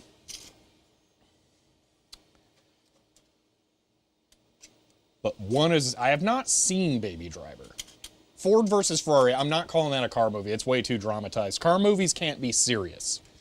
Well, can they? Ford versus Ferrari is not a car movie. I'm not calling that. So Cannonball Run has too much going on. That's like saying Wacky Races is a car movie. It's not. Christine. Ooh, I haven't actually seen that, but I think it would be. Let's see. Oh, I did say Herbie. Okay. I think I need to see Baby Driver. Now I'm curious. It came out of the Gran Turismo movie. It's not a movie about cars, okay? That's different. See, now let's say John Wick 2, okay? If they hadn't killed his Mustang in like the first 5 minutes of the movie, that could have been a car movie. But no, they blew up the car. So it's difficult. So Knight Rider is a show, but that's definitely a car show. But that's like, that's almost a parody of a car show because the car is literally a character that talks.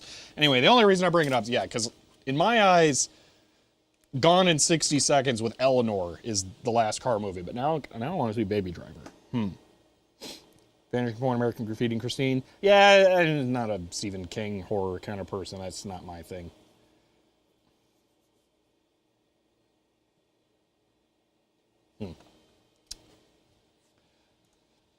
Okay, we have Right Fault, we have Erase. Let me just tick these off. Erase, Latch. We don't have Right Fault Reset. I don't think we need that because the error would go away. So Power On Reset, again, that will literally never trip. We don't need the combo. Don't need Right Fault Reset. Right Enable, that wouldn't hurt to get. Oh, we have that. Right Data Error, we have that. And then Erase. Drat, we have all the signals over here that we could reasonably have. We have to move to U17. No! Oh, it's U17. Fury Road, ooh.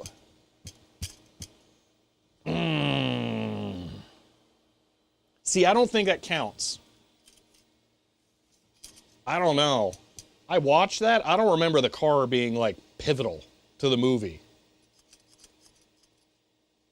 See, now you say Mad Max the video game? Yes. Like, that's got car movie vibes all over it. But Fury Road, ooh, I don't know. The Wraith, ooh, The Wraith is a car movie. Yeah, Wraith is a car movie.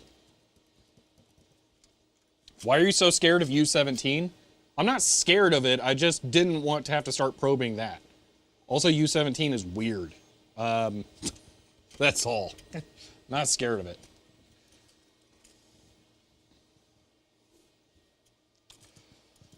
Kidding, it's all driving. The fuel truck is the main set. It can be all driving, like what I said with Cannonball Run. Cannonball Run is not a car movie. It's a movie about cars. There's no... Fury Road doesn't have the Interceptor. Like Mad Max, I think you could say Mad Max, the original, is a car movie. But not Fury Road.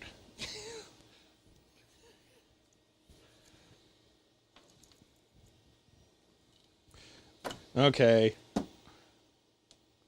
Oh yeah, Chitty Chitty Bang Bang, 100%. I mean, that one's also kind of cheat code. That's like Herbie. But yeah, definitely Chitty Chitty Bang Bang. That's indisputable.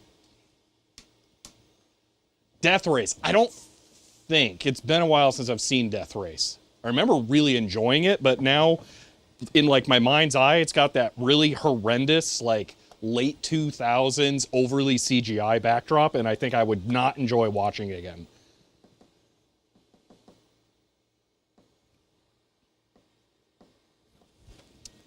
All right, hold on. I'm basically going to retake that last thing I just did. All right, so I went through and checked a bunch of signals that I could measure, and I have them written out on a clear whiteboard because I'm an idiot and I don't make good.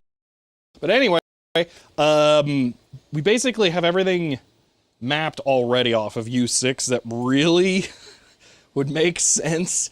So I think we have to switch to U17 now to try and see what's going on there, because it seems like whatever issue we're having is being caused by U17. So I'm going to redo my logic analyzer setup here to measure U17, so to see if we can figure out what is going on with that. Because, yeah, I think we're going upstream on that.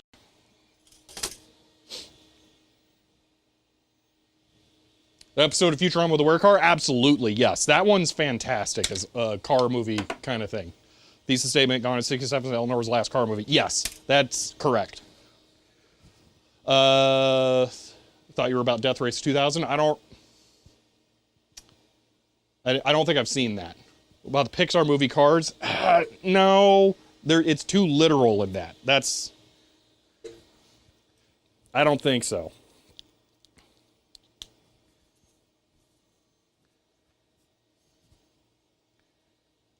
Make me want to rewatch Christine. Okay, I don't want to use the tablet for U17, but I think we don't have a lot to measure on U17, so maybe I could just get away with that. All right, we saved this setup already, so the semi has a green goblin face on the front. I'm not sure what that is, but it seems like it's maybe too over the top. See, a car movie has to be slightly subtle about it. It's more like the movie isn't about the car, although sometimes it is with like Herbie or Chitty Chitty Bang Bang, but the movie couldn't work without that exact car. Like if you took the Trans Am out of Smokey and the Bandit, that movie sucks. Okay, that like it doesn't work. And I'm not saying you take it out and replace it, you know, with an Impala or something from that era that's maybe not as exciting. The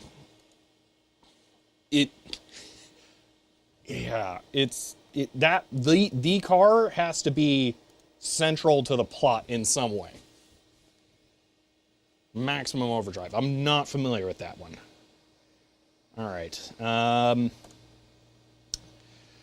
All right, let's set this up for you, 17. Thing is I have a feeling write data is going to look weird. And I also don't, oh, this is why. We have to go over to the computer, because I don't know what write data is actually connected to. I'm going to turn off the computer.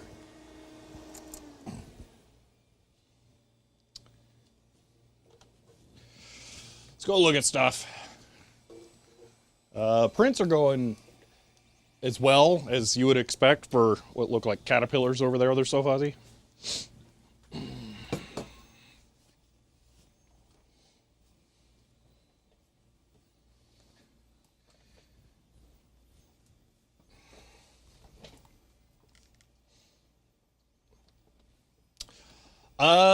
I actually haven't seen the Blues Brothers. That's one I really should. Maybe. That might be a car movie.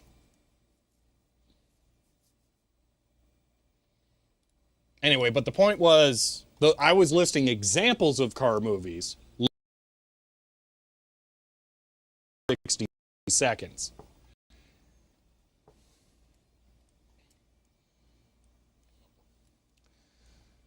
Okay.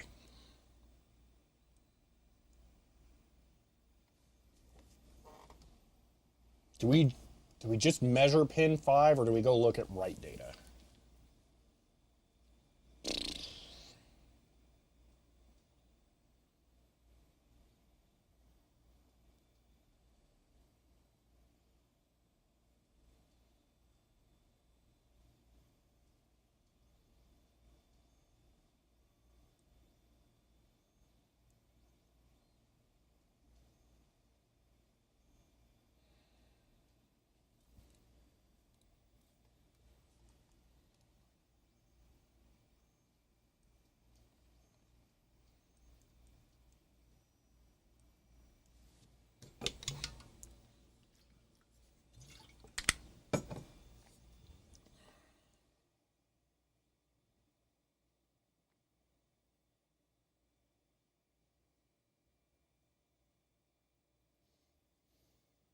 Pin 5 and 3.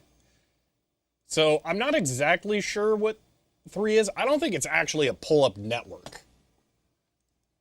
I haven't tried to figure out where it comes from. It's weird. Let's see if we can just find pull-up on the right side somewhere.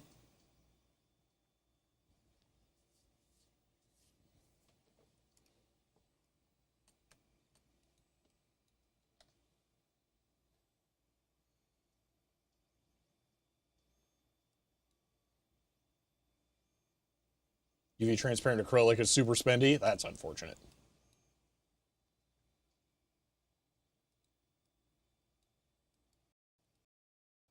Comes, goes into, what? Here? That should be an output, shouldn't it? That's weird.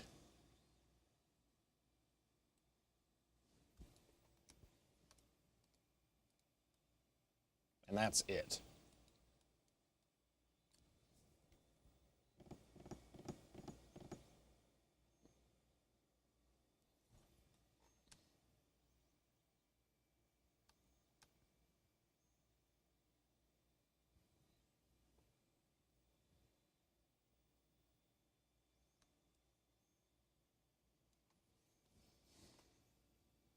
Anyway, I think that's probably enough of the car movie stuff.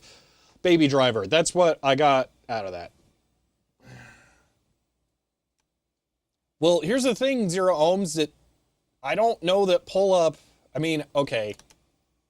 Here it is literally connected to a 1K resistor.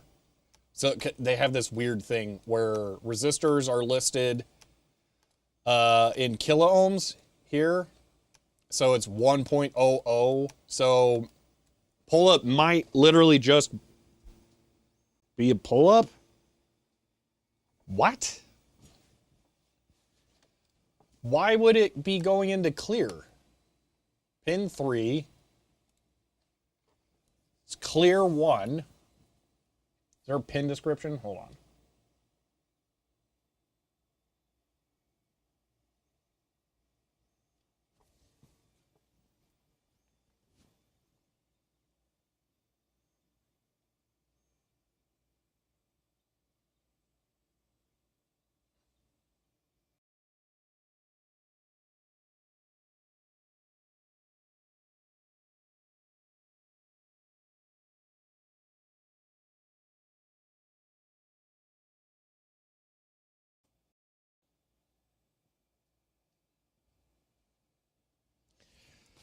Yeah, it could be open collector output. Stupid, weirdo, complicated stuff.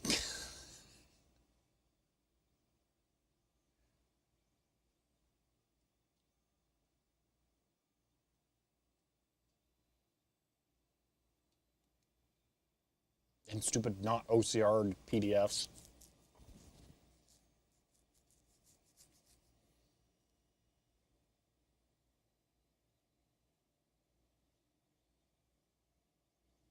Why does it not list pin descriptions anywhere? That's so strange.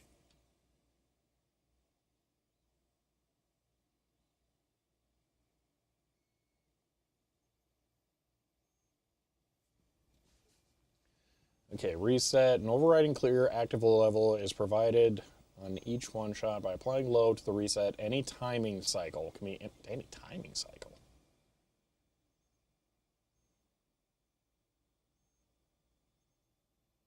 Pulse width. See, this is why I was concerned about U17. It's a weird chip, so understanding what it is doing to the signal is hard.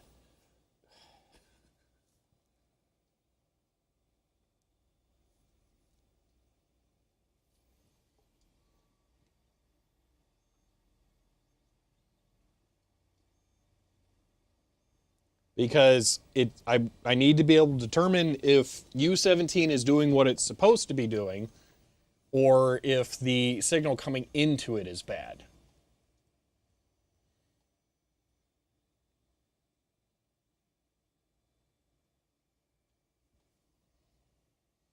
Pulse width, input versus output. So it should be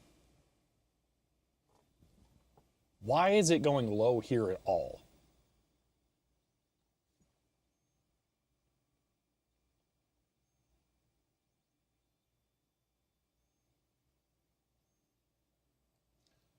Unless it automatically resets, dual resettable, retriggable one-shots have 2 inputs per function, one which is active high and one which is active low, whatever. This allows the designer to employ either leading edge or trailing edge triggering, which is dependent of input. When input conditions for triggering are met, a new cycle starts. The external capacitor is allowed to rapidly discharge and then charge again. Retriggerable feature permits output pulse widths to be extended in a... Wait a minute. So does this thing have a fixed width output for a indeterminate width input? Is that what it is? In fact, a continuous true output can be maintained by having an input cycle time which is shorter. Okay, a continuous true output. Yes, okay. So this is what I initially thought it was. So basically, you get a bunch of whatever for the write data that's going to the read or the write head, and then it just stays full active high during that process on this chip. That's what it should do. So we should get garbage going in on pin 5 or whatever it is. Yeah, pin 5 should be bunch of garbage. All right. And then pin 7 or pin 6, whichever one, inverted or not, they should stay active. I think we need to measure pin 3. We need to measure 5, 3, and 7 all at once. Probably trigger off of write error still. Okay.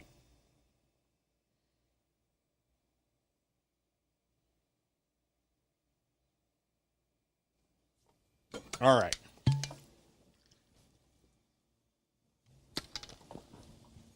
Rip coffee, I'm getting water.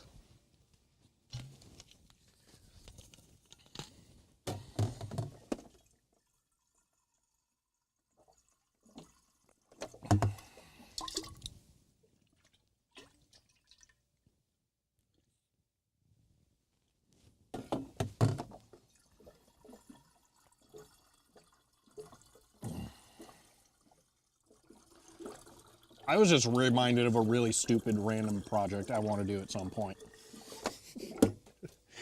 I have a Macintosh TV, which is a Mac color classic, basically, that has a television tuner built into it. But it also has a Caddy CD-ROM drive, which is just a Sony drive, okay? The drives that Apple put in these machines have a white tray flap. Makes sense. Except the Macintosh TV is black, which looks really stupid. I have one Caddy CD drive that's a Sony drive that has a black tray, or at least dark gray tray for some reason. And I've wanted to swap that in there for a really long time. But I also want to take the Caddy drive, and I have this external IBM CD chassis that goes to a PCMCIA card I will never find in my entire life. If I find one, it'll come with another drive, so I don't really care. But it's a really nice little 5 1/4 inch bay, and I want to put a Caddy drive in there with a SCSI port, so I can have an external SCSI CD drive, and I want to mount a little HD 50 connector on the back of that. But anyway, I want it to be a Caddy drive that's a beige bezel front. So, yeah, anyway, it's a really stupid old project. I just saw the drive with the black bezel while I was getting water. Anyway, doesn't matter. Okay. I think the analyzer showed a blip on pin 7 signal. We can go back and look at that really quick here. Listing. No, not listing. Waveform. So, if we go to here, what was the point of CD caddies anyway? To protect CDs. All right.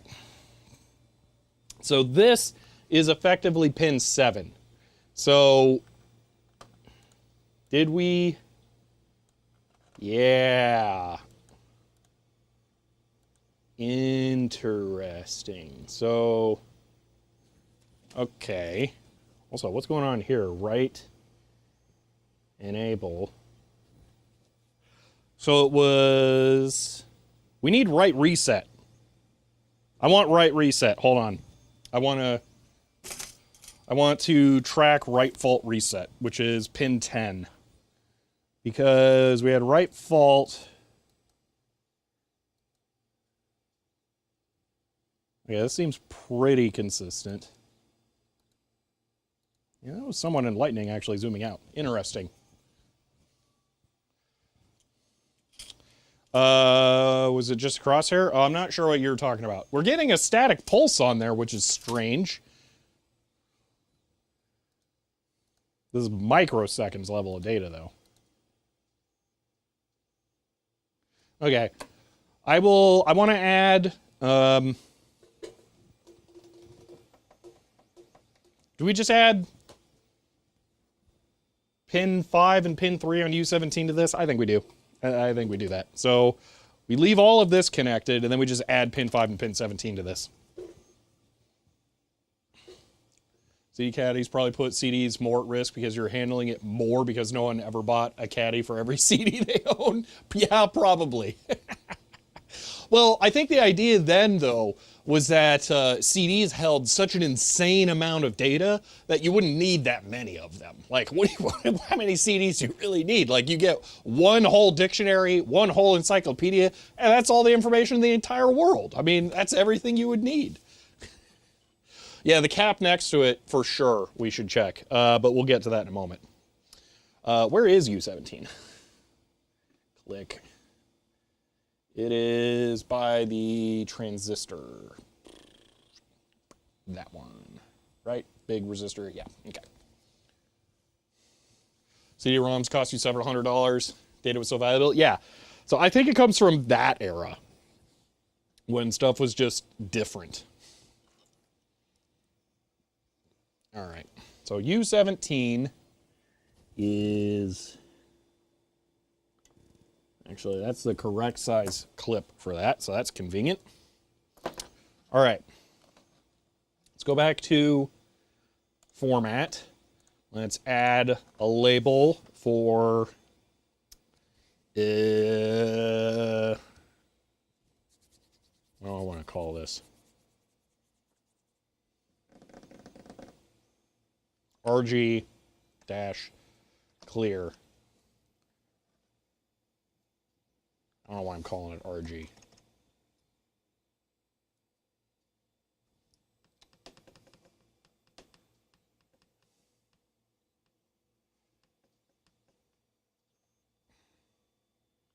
WD. Let's just call it W. Write data.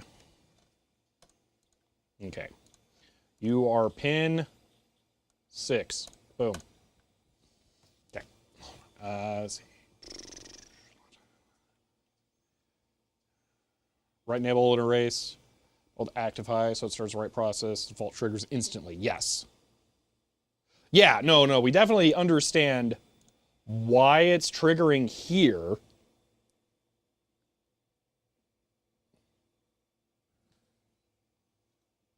What I wonder though, we need write fault erase. Write fault erase is important because of right here. I predict write fault erase is on, or it's triggering or whatever right here, because at this point we should have a write fault. But because erase is not active, or without erase being active, it should trigger. So I think we have write fault enable right there. So we'll make that one our next one actually. Let's redo that. Or no, yeah, write fault reset. WR FLT R. Okay. And write fault reset is 11. Pin 10.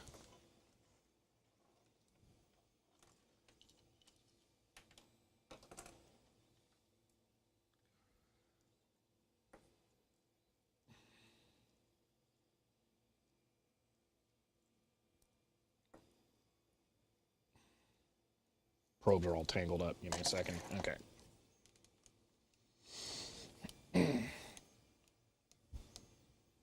Okay.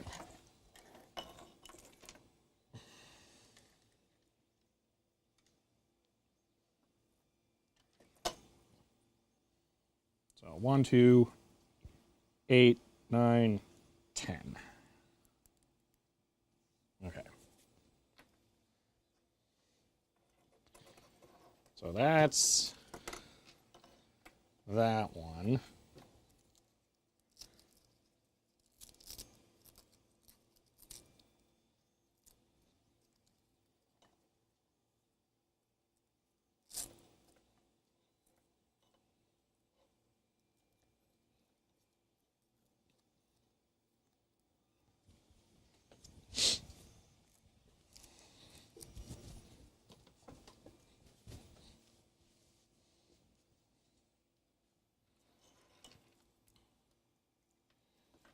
Okay.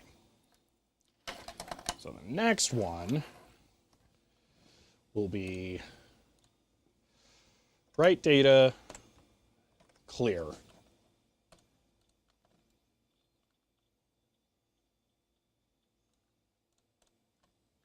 Okay. That is pin 3. 1, 2, 3. Then we want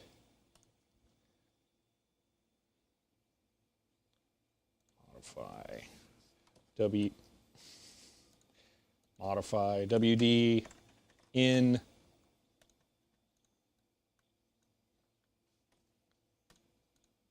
that's the same one. Whoops.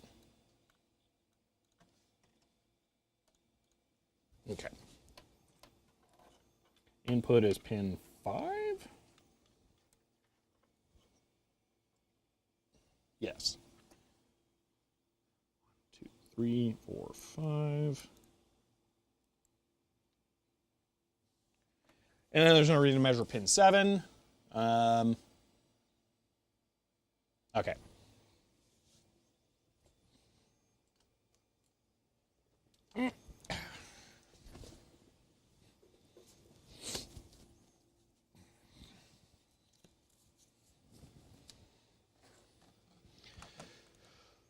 System, save, config.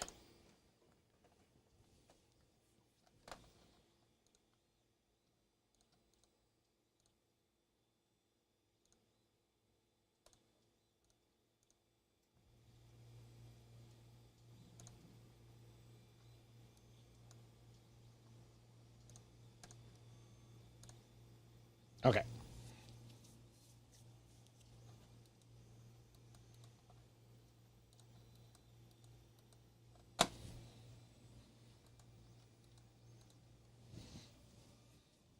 All right, let me re-intro this next segment for like the 12th time here. Okay. So I went and did a bit of digging in the schematic and looking over some stuff, and I wrote out some notes on the best thing I could think of. It's so easy to see on video. You're welcome. But long story short here is I added write fault reset to this because it turns out the write data signal coming from U17 is actually pulsing down there, which is a little weird. And write fault reset definitely should have tripped here before this stuff was low. So that's a little strange. So I'm guessing that's there. But write data pulsing like that is a little strange. So I want to also check upstream on U17 to see what the clear for that, because it's some kind of weird signal buffer kind of thing. So you get the write data going to the head that's just like a bunch of random stuff. If you want to know that you're actually writing to the head, you want a signal that goes high and then stabilizes that data. So what U17 does is it takes the random garbage ones and zeros that are going to the right head and basically extends all of the ones, so you get a steady high signal anytime it's actually writing. So I want to make sure that U17 is doing that correctly, because right now it's not steady high and it's just pulsing a little bit. So something weird is going on with the write signal. So we're measuring the inputs that control U17. Everything clipped back onto here. So we have U6 right here. Make sure I clip low down so that's correct. And then U17 is this one down here. Okay. Let me just double check those positions. Yep, looking good. All right. Now I'm going to plug, well, I'm going to clip ground to the capacitor leg. Go ahead and plug the probe pod in. Let me turn on the drive. Just for giggles, I will single shot this. It did not trigger. That makes sense. We're not getting any significant data there either. So that all looks right. So I'm going to set this for single shot. I'm going to turn on the computer and let me go try to boot it up again and then access this drive and see what error we catch.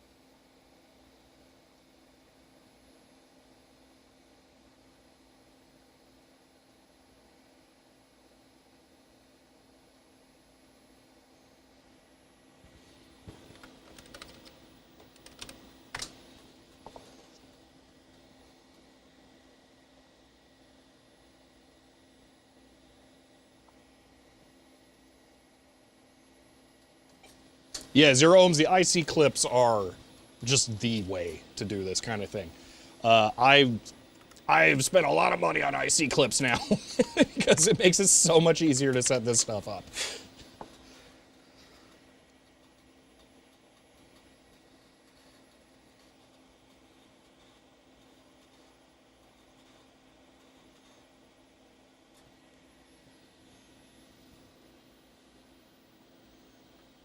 Okay, so we're going to trigger the error here. And no! No! It's working! What? Well, that's weird. Let me put a, well, let me reboot now. And then let me put a different disk in the other drive. Because it's possible that disk is bad and it crashed it.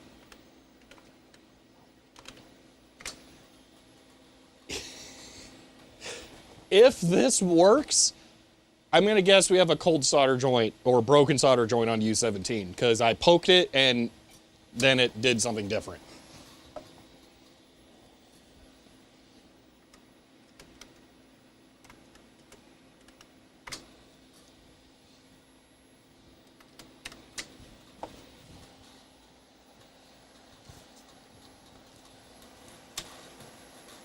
Okay, I don't actually know what's on this disk. I'm just gonna put it in there just for giggles. Oh, I didn't check what we got on the logic analyzer.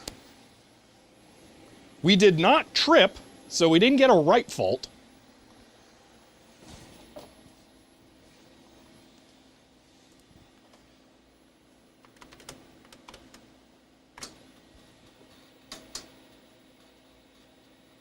File data error, okay. That could be that the disk isn't formatted, or it could be that the track 0 sensor is stuck again.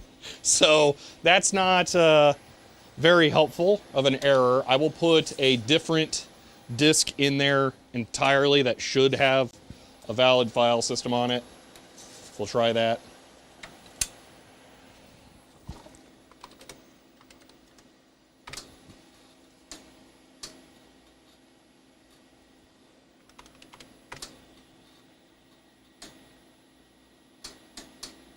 That's going to work. Okay. So, I think we look physically at the backside of U17 now, and we see if that makes a difference. Because it wasn't until I poked U17 that something actually changed. I hate the fact that we just did this and then that's what made a difference, but oh well.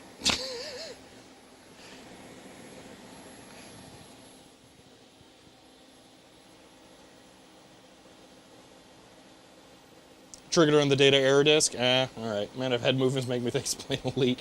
It caches information about the other disks and the main disk, so it's sort of tick tock tuck tuck tuck tuck. We can remove it and run it again, but that's not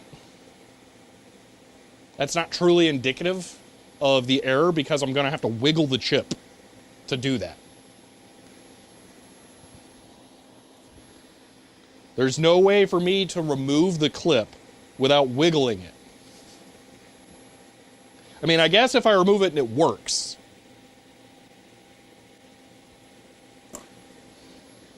Then we know it's a physical issue. All right. dir dp0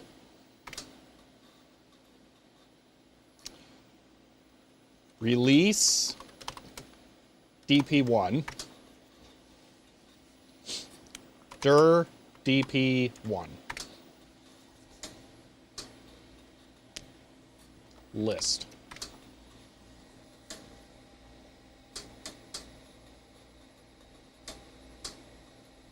Okay. Most likely a physical issue. I'm going to remove the clip from U6.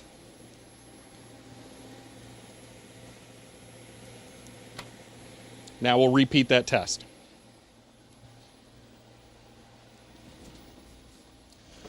Gavia, that's what I'm thinking right now.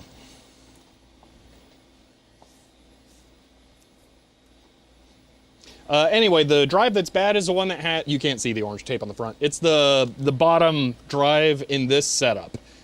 You would be correct. It would be the top drive, but I flipped them because of how I had to do it to be able to access the logic boards. Crazy Boy, no. Never seen it work before.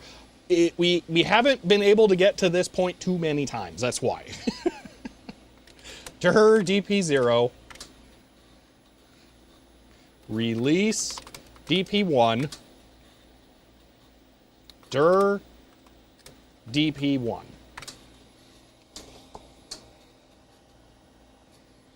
list. Physical error on U17, that's what I'm going with.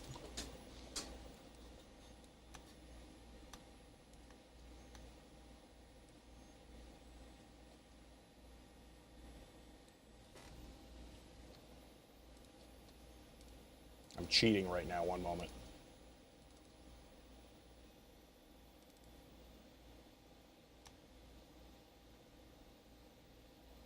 I see a potential.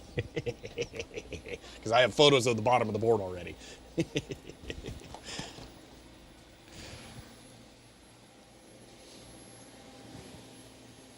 Gosh, that printer makes such weird noises.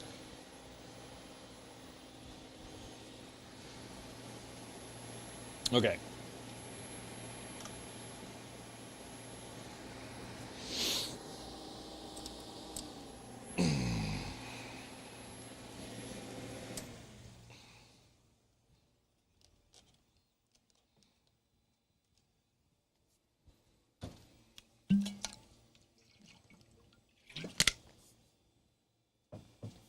We're not going the route I think we're going.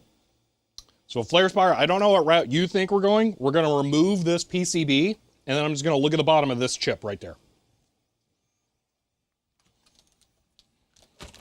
That's what we're doing. I think I should even have my macro lens back here. Where did I put that? I remember I brought it, but I don't think I actually took it out of my bag.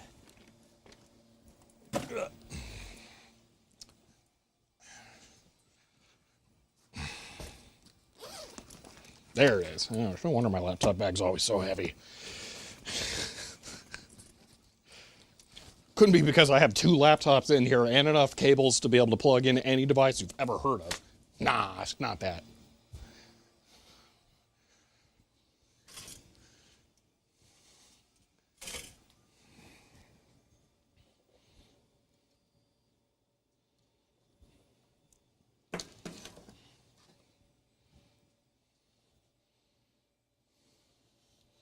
Most cursed and stupid. I really don't know what you're talking about.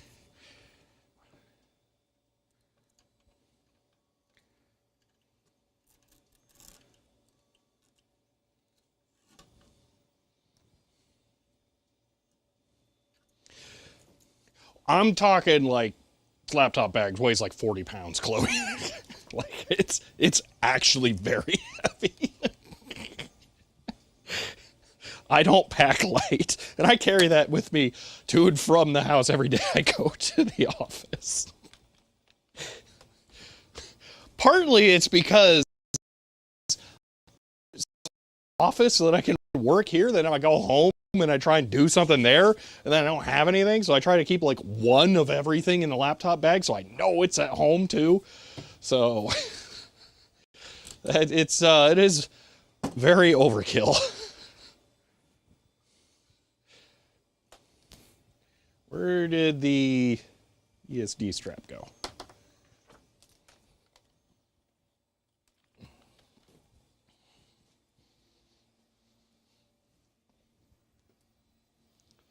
I really don't know. Oh, I shouldn't have turned off the dasher. Now I'm going to have to, there it is, resync the video.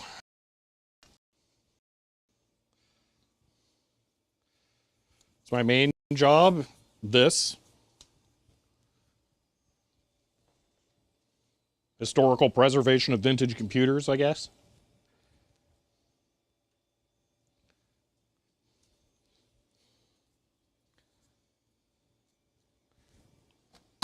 Okay. I need to detach both drives from each other now, so that's fun. Have the screw container right here. Also contains the tools needed to work on it, except for the fact that some idiot put some of the tools away. Or worse, some idiot lost one of the sockets he needs to be able to work on this thing. He said office, I assume another job. So this is a leased office. I'm not at home right now. So I am in a commercial environment right now.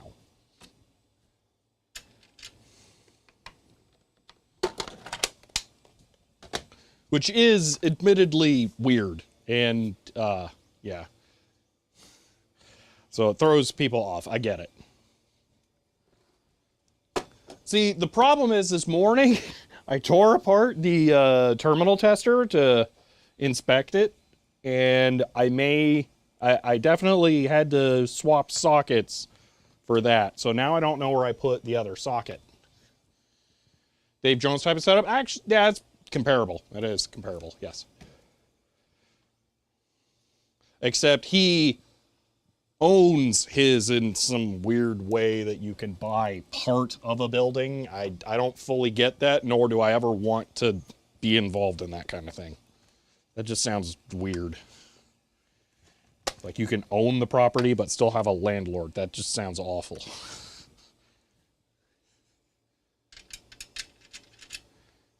How am I missing all of the small sockets? There was only one that fit.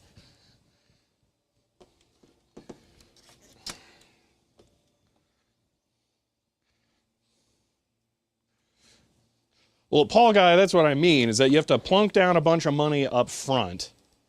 I mean, maybe it's like renting, but you don't pay continually. You just pay once. I don't know. It's such a weird setup. Because then you can sell it too. Like it just doesn't make sense to me to involve yourself in that. Dude, where did I put the sockets?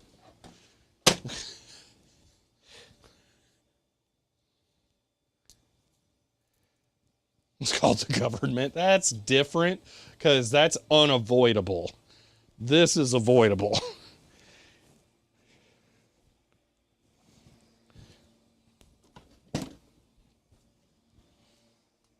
I am mad at myself now. I want those to be done over there because I want to play with them.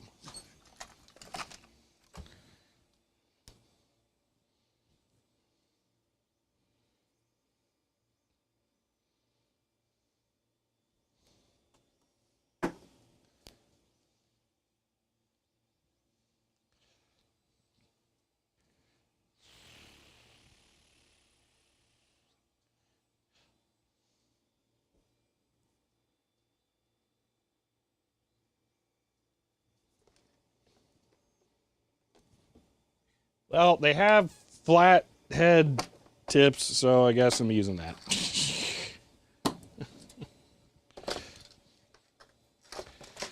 Hold on, let me unplug all of the cables first.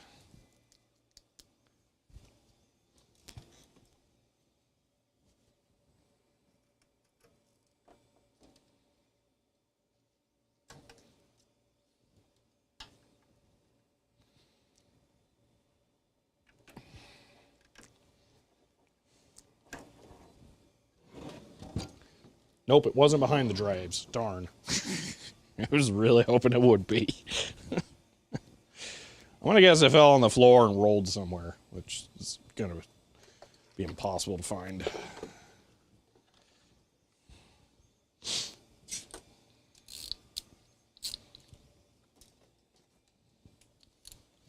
All right. Ben, were you here for the no error experience? All right, I'm just disconnecting these drives from each other. I had connected them like this so they couldn't topple over while I had them sitting here. So just put some of the screws back into the mounting holes on the bottom with these PCI brackets. And I'm going to remove this bottom board so that I can look at it a little more closely. So I don't want them connected anymore.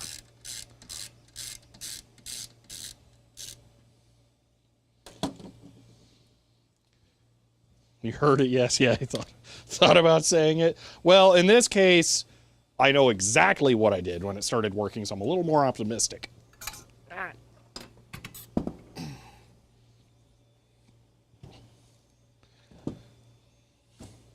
Vivian Epitheri subbed as Prime and says, end of line. Vivi, thank you for the Prime sub and for 2 months. I appreciate that.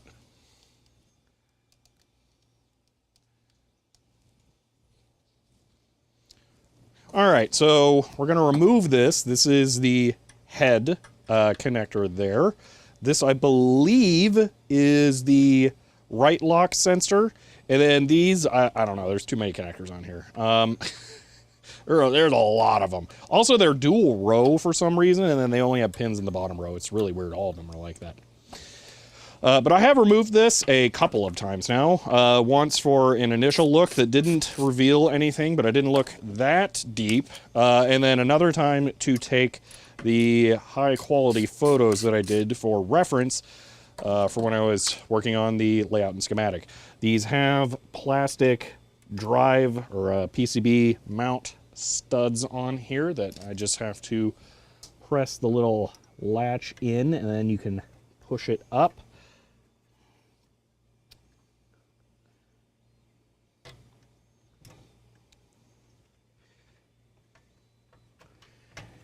And then it lifts out quite easily. There we go. Now, we're going to take a look at the back of this thing.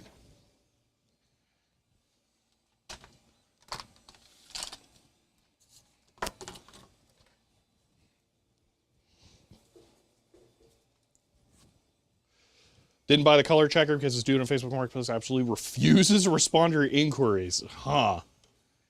Fun. I know someone else who's trying to buy something that's happening with.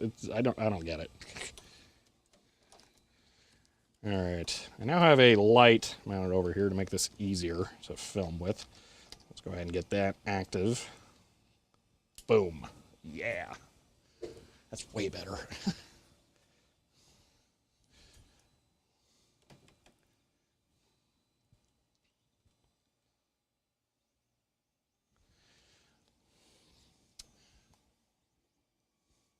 Okay, so this is the board. We have the transistor that's right here, and then I believe this is U17 right there. Yeah, it should be.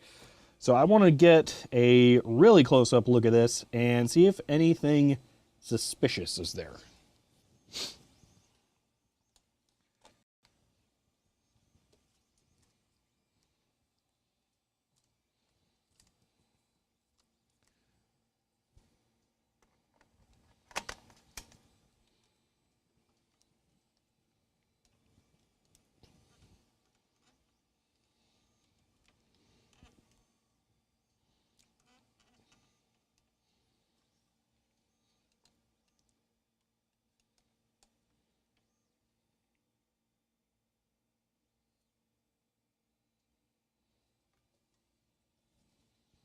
All right.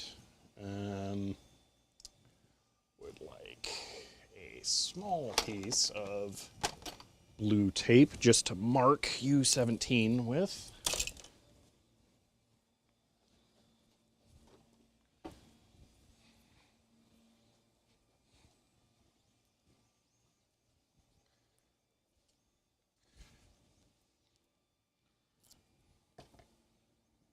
That's not U17, by the way. That is. It's too big.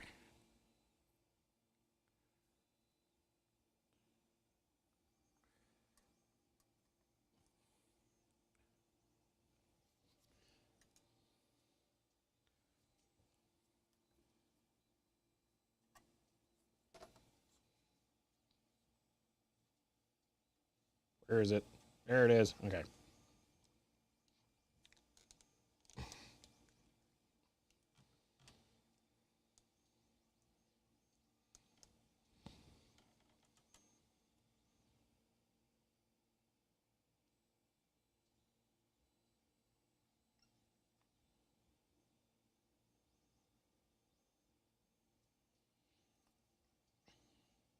Okay, so this is U17, and instantly, pin 1 here looks pretty rough. I don't like the looks of that, but we're more concerned about pins 3 and 5. Those are the ones that drive that, although if that's power,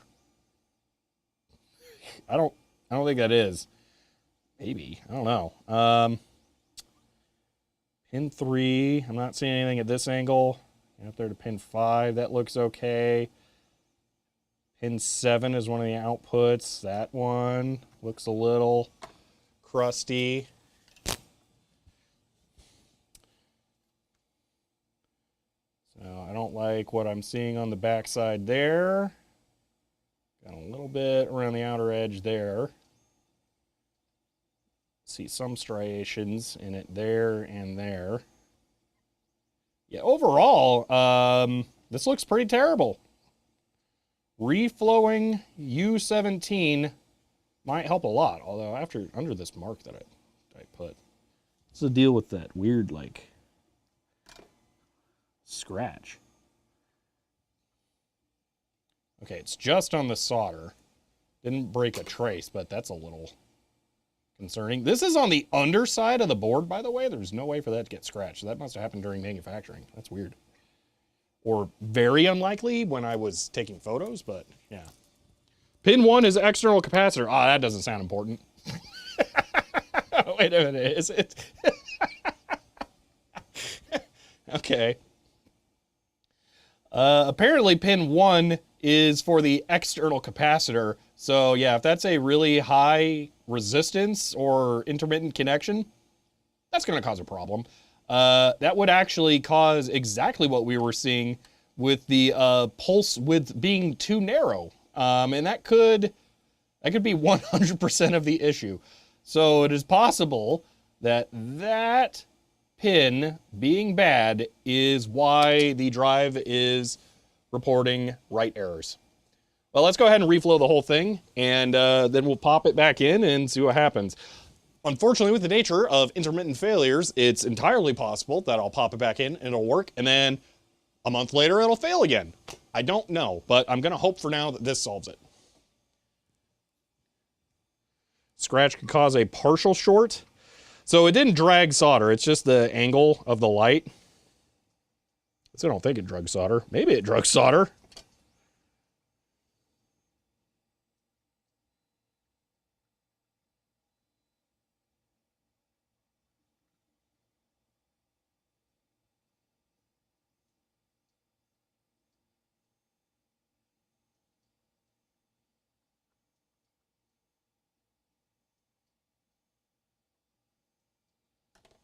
There.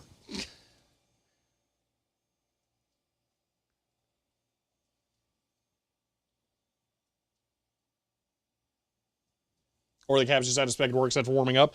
No, because I've run it for extended periods of time and that didn't solve the issue.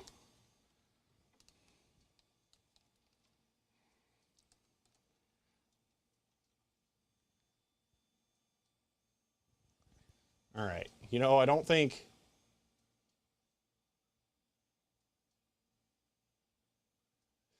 that awful pin is not on U17. This might be one of those boards where I just, everywhere I look, I see new and awful things.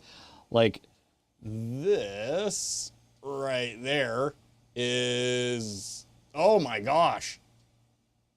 They did the belt sander trimming and that copper leg was partially folded over. So that's exposed copper because they belt sanded the thing to cut the legs.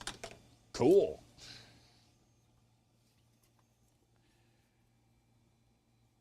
Okay, so I want to reflow this, which is here. Right there.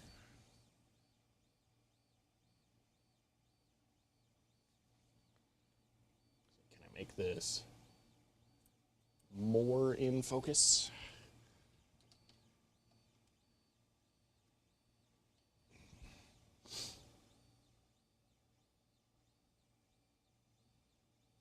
Come on, let me cheat. ISO 3200. Aperture even more close down.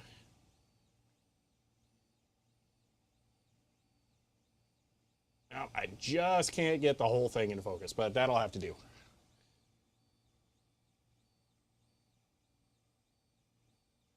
All right.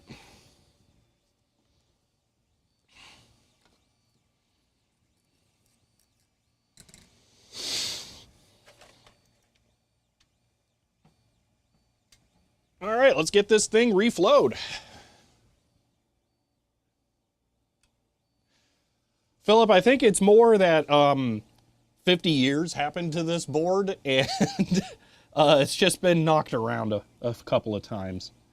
Oh, you know what? I don't want to use the super fat tip. That's not the right tool for the job here.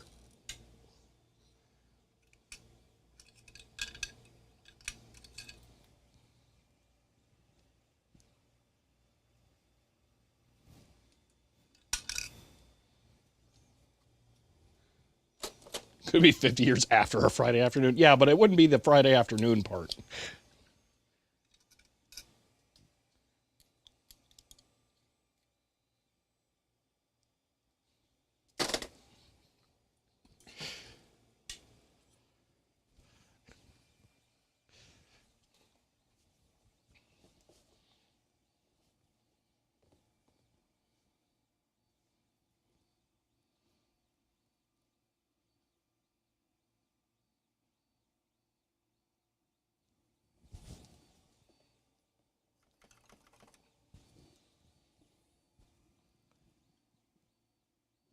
It stays in view. It does.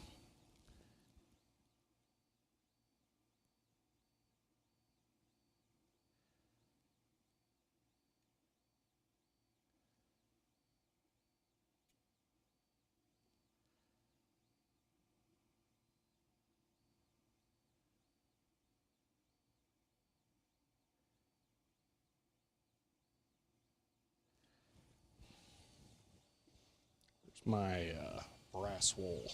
Oh, why is it way over there?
All right. That is everything reflowed. Touch up a couple of things here and there. But other than that, that is massively better.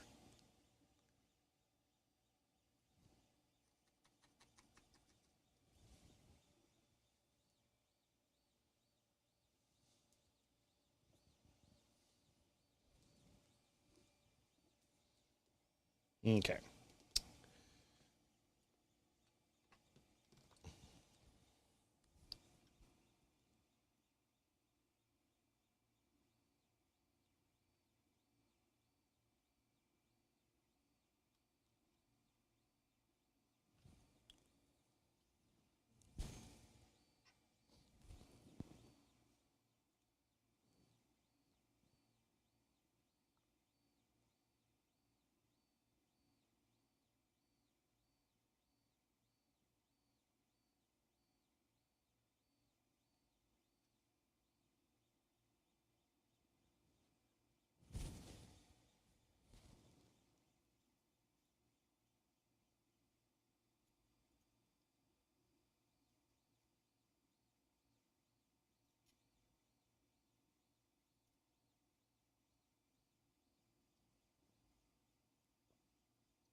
And there we are, all done, prettied up. I will have to clean the PCB, but those should be much better solder joints now.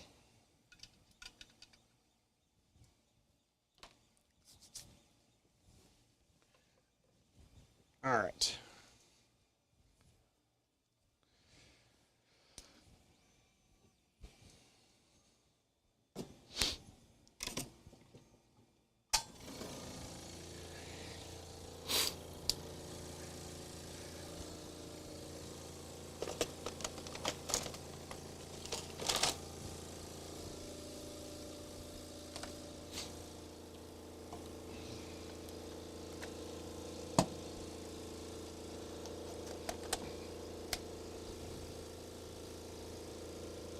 Not have it be ISO 12 million now.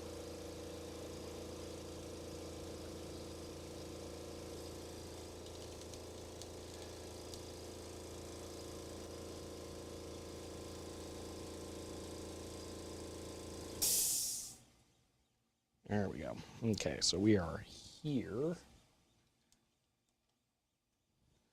Boom. Okay.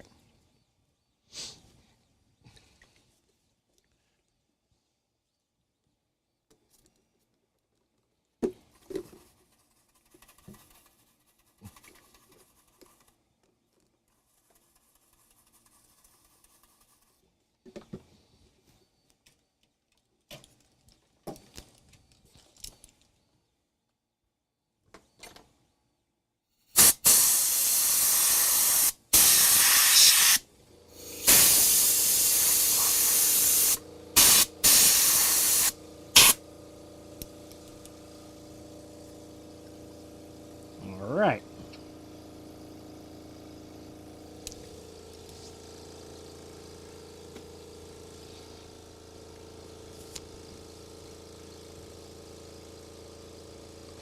Steve, possibly. It's hard to say.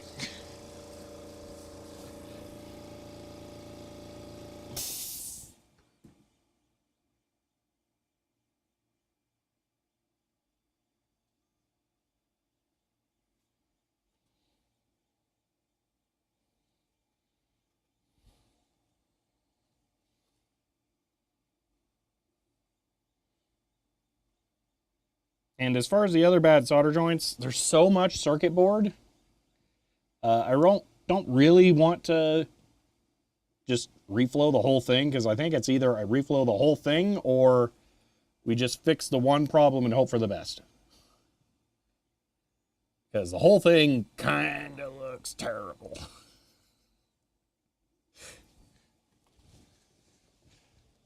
Well, that's the problem, Steve. We won't. It was working just now when I pulled it out. But it only started working after I poked U17 physically.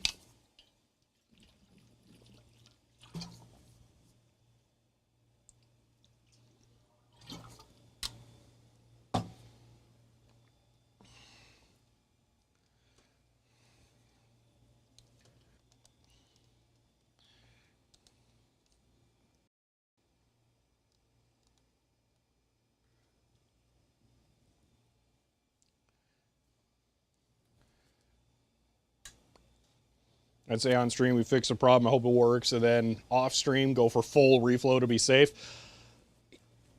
You just don't want to have to sit here while I solder 800 different joints. I see how it is. I have to suffer through it, but you don't. That's just mean. Okay. Start recording. That's it.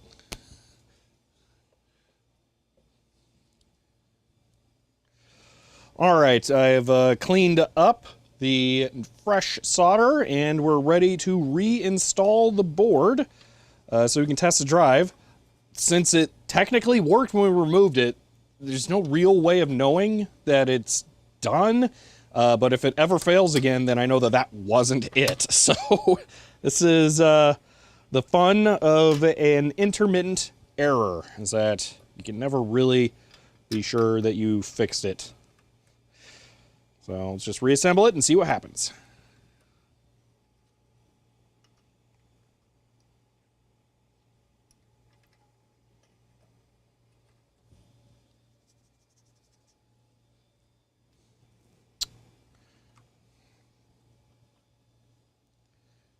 It's more thinking of your sanity of doing it off camera, you can take long breaks. Actually, that is very true. I would prefer to do that off camera. The other thing about being able to do it off camera is that I can be entertained while I do it by running someone else's long, boring stream.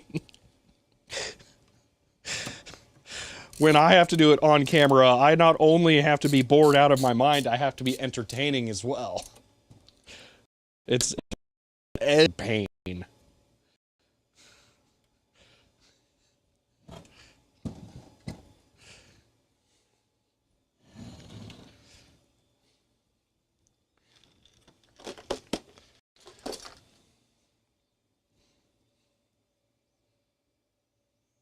Entertaining bit must be where I'm going wrong.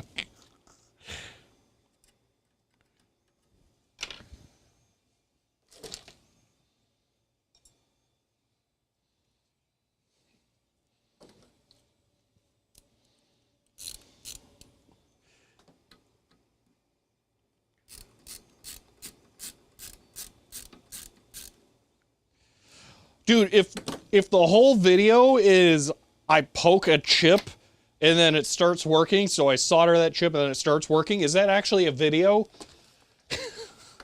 Like, that's not exactly revelatory stuff there.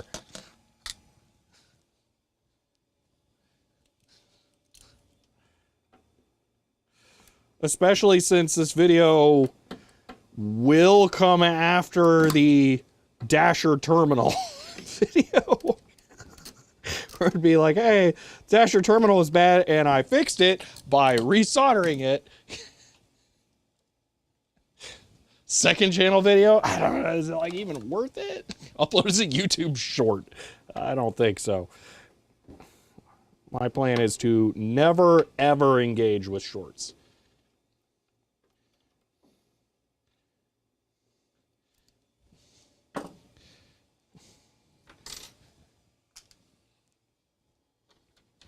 Content is content. Some viewers are starting to complain about how much data general content there is, though. Having this be part of that?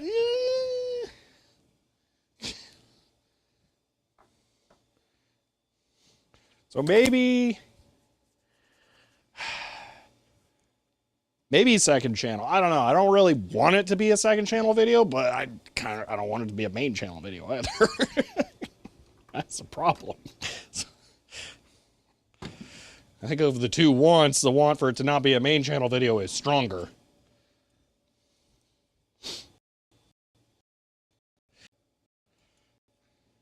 I am trying to produce more second channel videos, though. At the end of this stream, I'm actually going to be publishing the second channel video where I replace the fans in the computer. So you're going to get to see that today.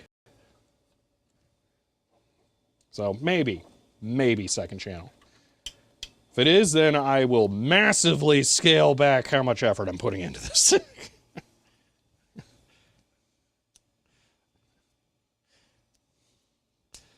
between those people and your comment earlier about having so many projects currently being sold to backlog, adopting a light rotation might be an idea. See, I would, except the data general stuff is so unique and so complicated that I have to keep it all loaded into my head. I've been waiting for us to reach a steady state where the machine is usable, where I don't have to remember, like, oh, if it's not working, it's the terminator. If it's not, it was loose on the drive, if it's this error. If it's the, the write data error on the drive, check that the track 0 light actually turns off, Chloe, thank you for the 100 bits. That's what wiki.tech tangents is. I am trying to. Oh my gosh.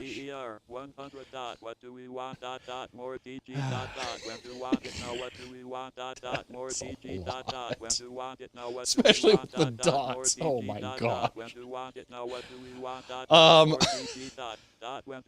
What was I saying? Oh yeah, so essentially once I get it all to be reliable enough that I can put it in the rack, then we're going to start experimenting. Unless it turns out the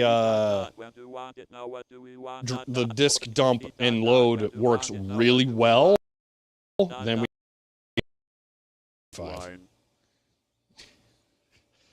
Do I need assistance editing videos? Yeah. These are extra hard. So, but yes, I know. Okay. Where are we at? I think I just turned it all on now. Yeah, okay.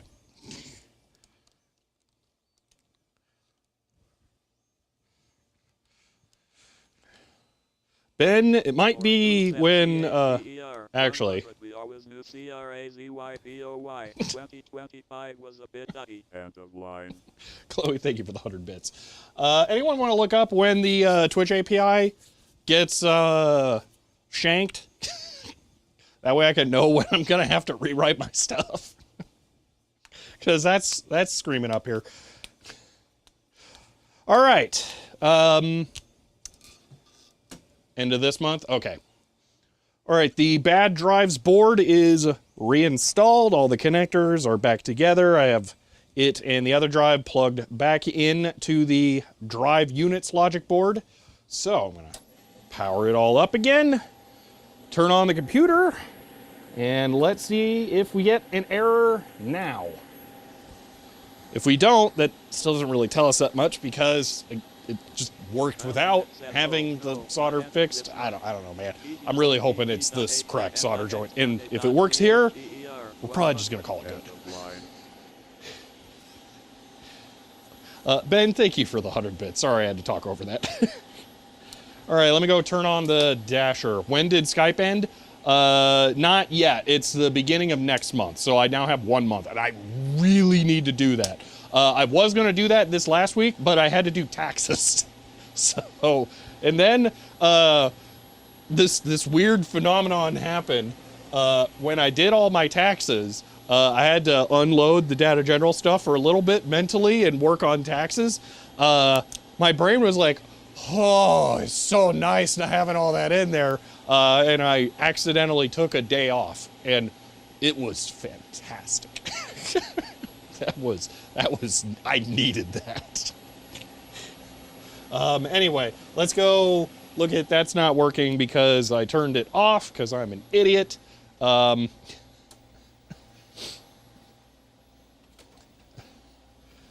to say something weird to get a refund? No, I never get tax refunds. I don't have tax withheld. That's not how it works when you're self-employed. Took a whole 5 minutes. Yeah. I think even if I was in Europe, I still wouldn't get this. Or still would have to do complicated and annoying taxes. Didn't I? Oh, I turned on the terminal after the computer.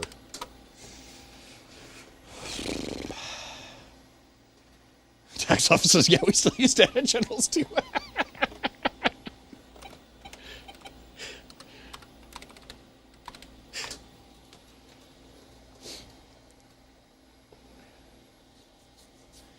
Yeah, the quarterly payments are something I'm still learning. So I did do some of that last year. But ideally, you don't, like, you know, overpay. Okay.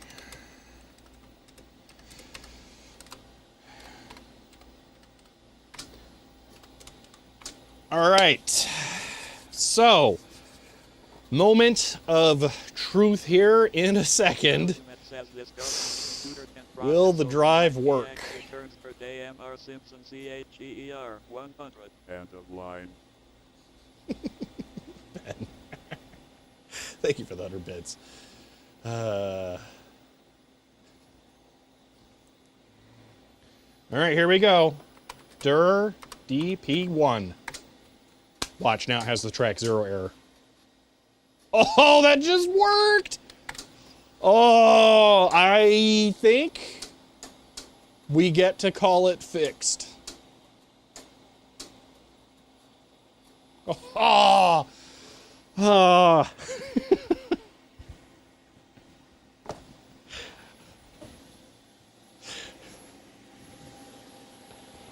Again, it is so hard to say that that is definitively fixed, but it's working, and I had a fail moment and a work moment, and I think I identified the problem. So I'm gonna chalk that up as fixed for now, and hope for the best. And you know what? I wonder, could my track 0 thing be a bad solder joint? End of line. I wonder if maybe the sensor could be going to something that has a bad solder joint. To the schematics. Crazy boy, thank you for the 100 bits there.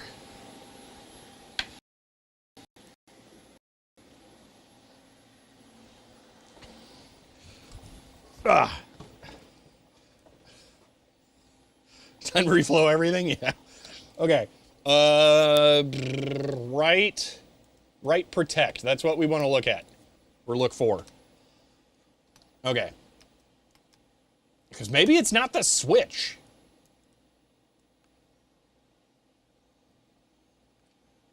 Okay, right protect, right protect, right protect.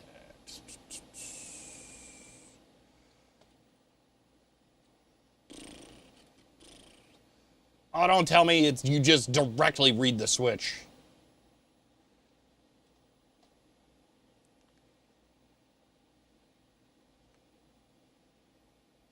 It's horrible that it doesn't seem to make itself apparently visual what might be soldered well.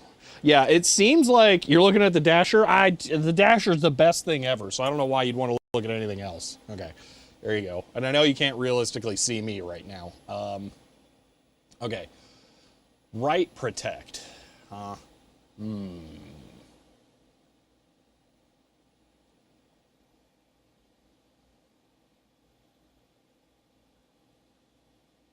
I really hope that was the problem. Oh, I hope so much that was the problem. I also wasn't recording. Or I just stopped recording and go look at schematics. I don't remember which it was. I don't really care. Whatever. If I'm editing a second channel video, I'll edit off the stream footage. Whatever. Right protect, right protect.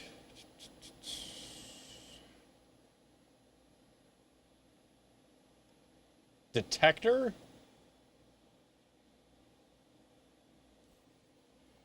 Index? No.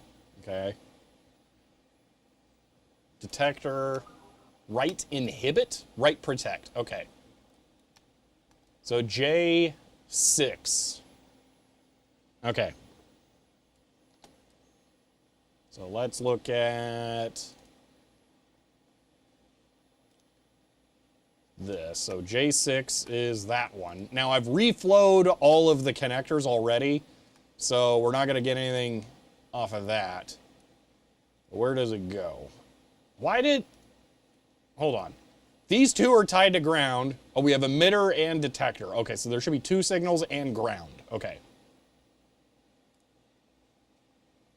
I'm going to guess Fat Boy's ground.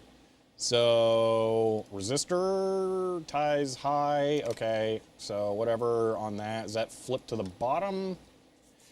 The webcam's working, I just haven't flipped over to it. Hold on, let's do this the way that I've intended to. I'll go push the webcam button too. Click, and click, water. I keep getting notifications, and I'm gonna go ahead and assume they're half DZAC. Oh, none of them are DZAC, weird, okay. Why am I getting pinged here?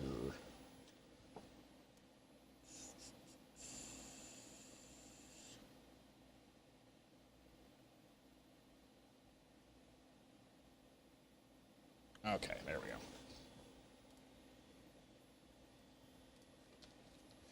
go. Okay, so back to this. I really, really wish there was an easy way for me to dynamically resize this, but it would so not be. And I don't want to have to make a full custom page for this every single time. All right, so that doesn't go anywhere there. So it's those. That one goes, holy moly, that one goes for a journey. Okay, it goes to here. Oh, that's gonna be really hard to follow. Ah, screw it. KiCad.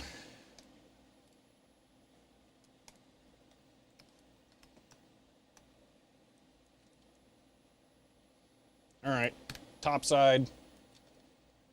Make this a little more visible. Via, hold on, X. Oh, gosh, what is this snapping? Disgusting. There, okay. X, V, no, V, sure. Dude, what on earth? Give me the proper net class. Half, and that, okay. All right.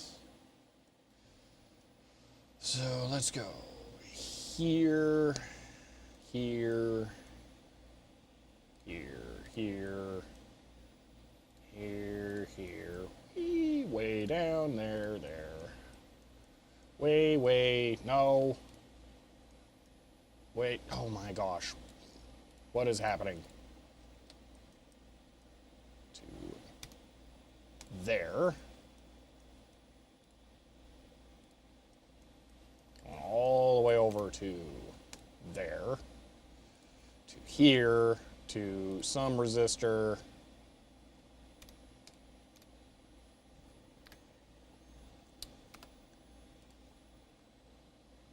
Wait a minute.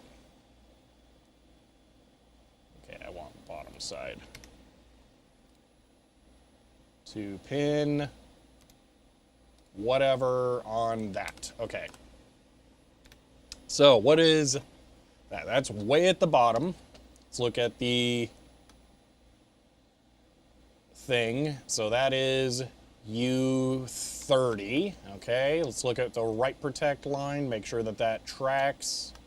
U30, beautiful. Okay, so, dude, that's a long trace to go all the way over there. Holy moly. I think very good at not sending you a message says I am not DZAC either. No. I was getting notifications pinged on my phone that I'm hearing that you guys probably can't.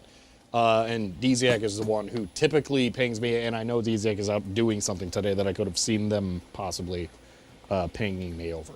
That was the only reason I said that. Anyway, U30, 8 to 14. All right. And then U15 popped in earlier to tell us it was going great. Yeah, I saw something about that. Okay, so U30. Long trace, maybe just doing continuity trace. I don't think that'll be necessary. But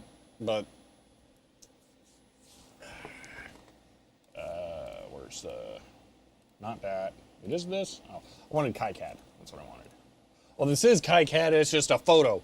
I'm like, that's not a.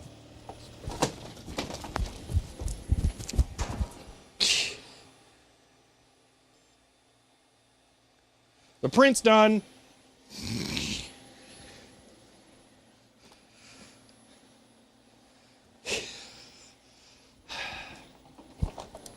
The X-axis micro switch on the 3D printer I'm using is inconsistent. We don't have anything like that happens on the data general stuff. No. So sometimes when it goes to home, it hits the sensor and it doesn't work. And then the steppers are there just... so I heard it doing that, and this micro switch worked before I got over there. So the new drive things are printed. So, yep. Anyway, yep. So now you know how quick I can react to a thing. All right. I say we just poke around a couple of things on the schematic and see how that goes. We will look at the 3D print before we end today. Because I do want to set that up, and I need to spend a little bit of time on that. All right, I'm going to turn off all the data general stuff.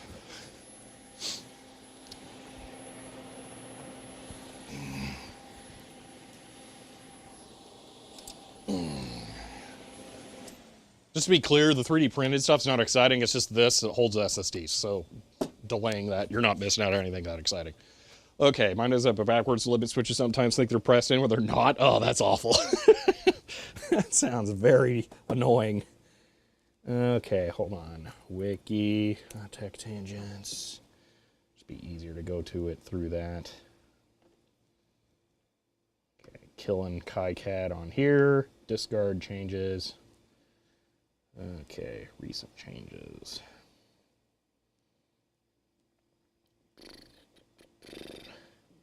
Man, there's so many projects I want to get to.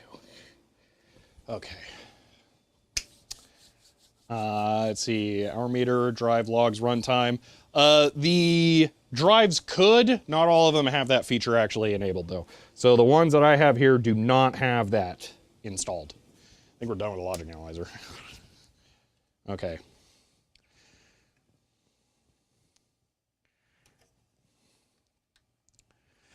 I'm just going to take these apart.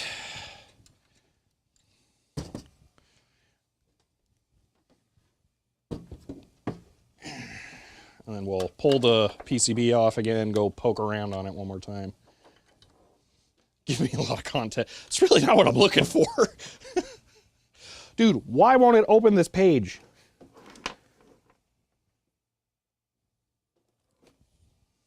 Also, the battery's almost dead. I'm going to go ahead and plug it in over here.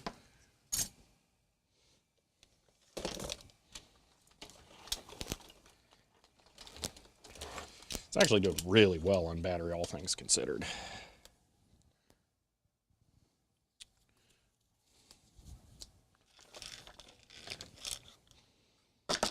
All right. Just remove that. Okay.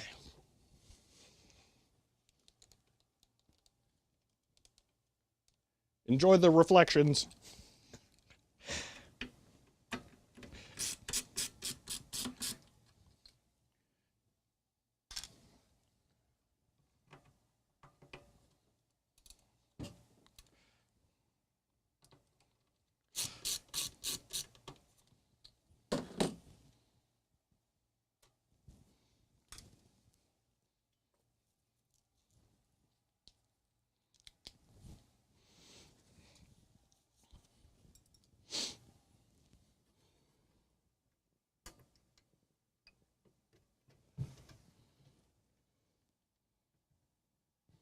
Getting too familiar with this drive board. I shouldn't know this much about it. I love also how I went from not even believing that there were drive boards in here like this, because I thought that they were bare chassis like Apple II, to I've now reverse engineered half of this thing.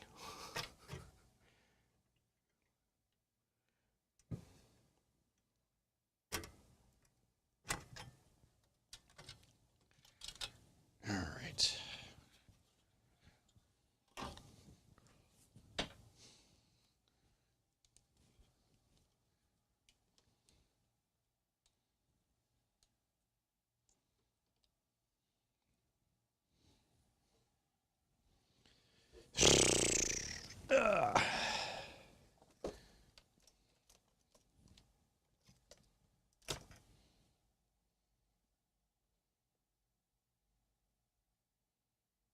All right, hold on, I'm just bringing up the schematic stuff.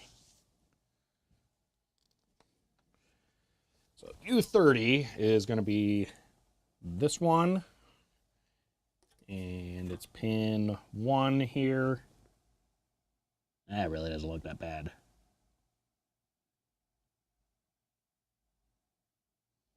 So, might go to something else. That's the problem, I don't know. We'll see where it goes. If this PDF ever actually loads. Here, there we go. Okay. So much PDF. Okay.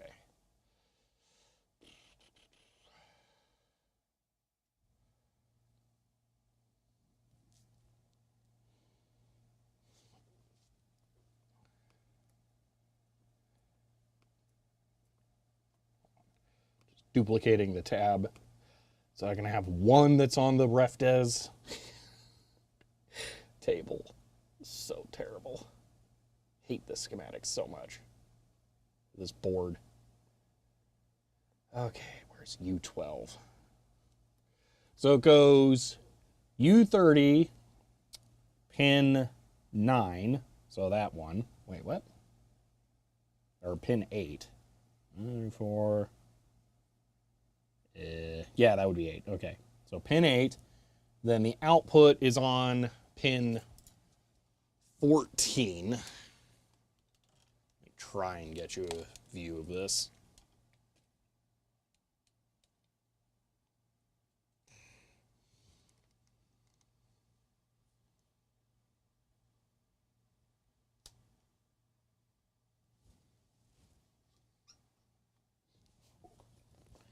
Okay, so input is this pin. It looks fine.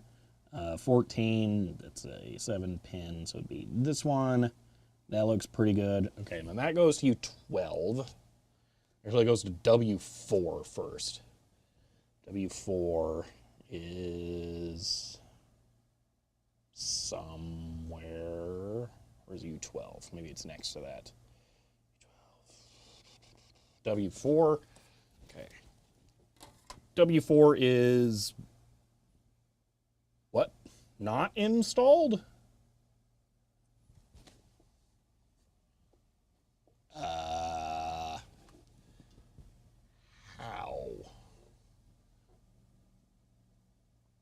Oh, because it can also go to U15. Oh, so this doesn't have write inhibit, I'm guessing, enabled. So the lack of U4 means that it doesn't have, which is right here, means that it doesn't have the write inhibit feature, I guess. So, okay, I need to go to ICU 15, which is this one, and then it's pin 12.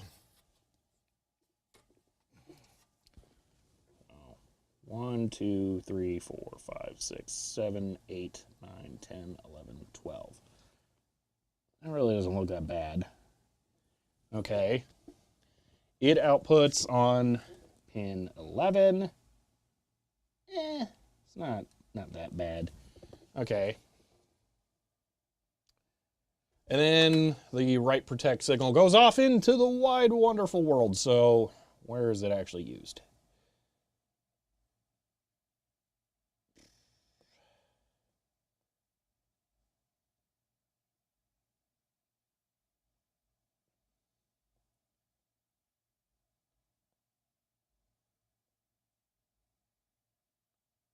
Looking over the schematic. I tried to set up capture so you guys could see the schematic earlier, but it super did not work.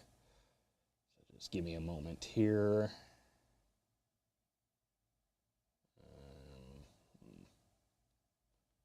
Does write protect not get used anywhere, or is it just a pure output? If it's a pure output, then I will try reflowing all of the pins in this, because it's not that many. It's 1, 2, 3, 4. And then see, you know what, we can kind of check this. If I grab the multimeter, find the negative probe. Ow, it's sharp probes that are very pokey.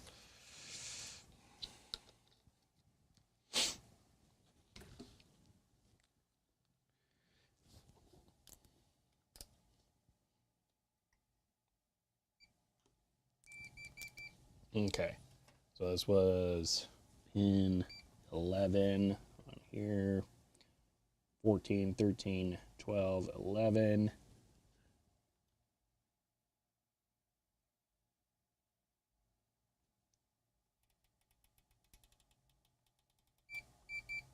Okay, so it just goes to the card edge connector.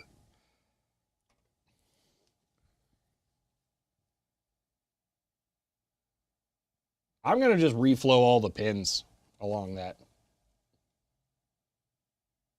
Yeah. I think I do that. Call it. Pin 13 is the unit select that goes all over. Oh, yeah. Pretty sure it's just coupled through the bus line. Yeah, thought we'd worked out the issues. Right fault signal and the right protect sensor was fine. It's not the... No.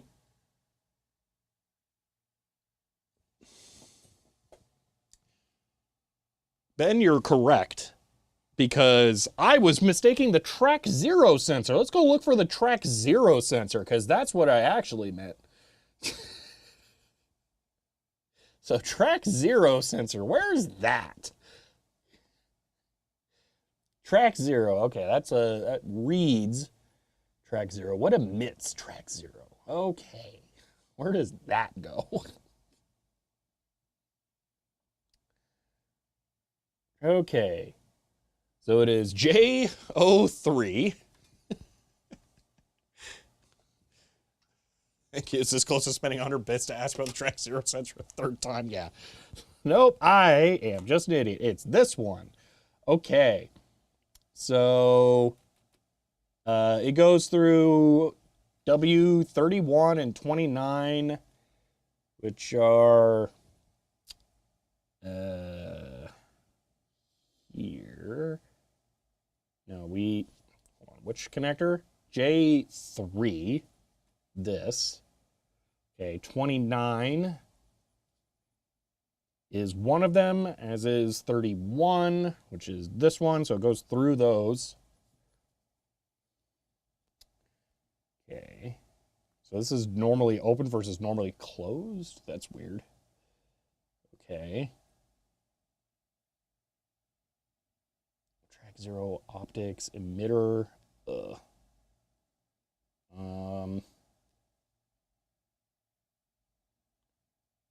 U30 again, though, is involved in track 0, as is U29, wherever that is. U29 is this one.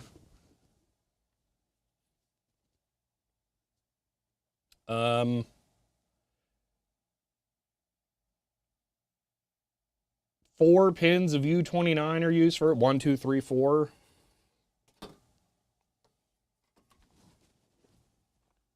One, two, yeah, they all look okay.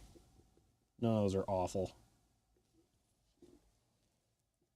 Then U13 is 10, 13 something or another. U13.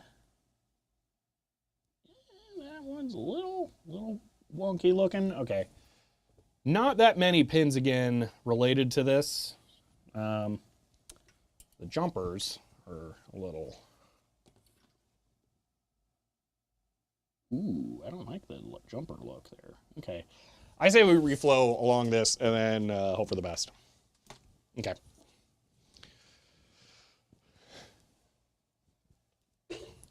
All right. I misspoke earlier when I was saying I wanted to fix the right...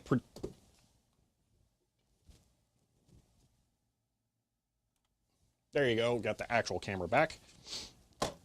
I misspoke earlier when I was talking about the Write Protect sensor. What I actually wanted was the track 0 sensor here, which the output for that comes in through J3, which is right here, or is it right here? Anyway, it's in that area. I'm going to go ahead and just reflow basically all the pins around this, because there's not that many, and hopefully that just solves my weird track 0 issues. So I'm going to do a little bit of... preventative maintenance soldering here, because some of these things, like especially the jumpers here, which are used to set certain features or disconnect things, some of those don't look ideal, so maybe that'll fix my intermittent track 0 issues. I really think it's the micro switch, but while I'm in here, I might as well just rule this out.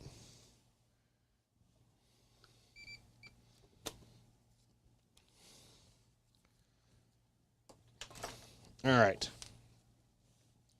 Let's do some soldering.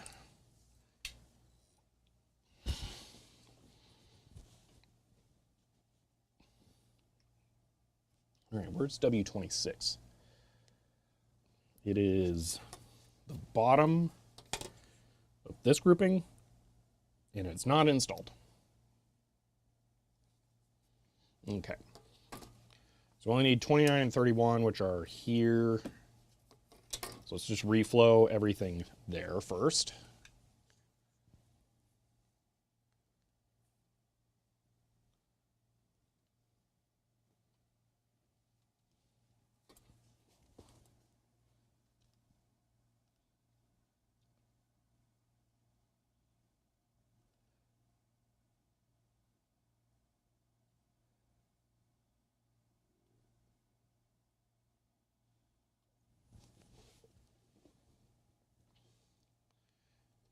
And U29 is this one, and it's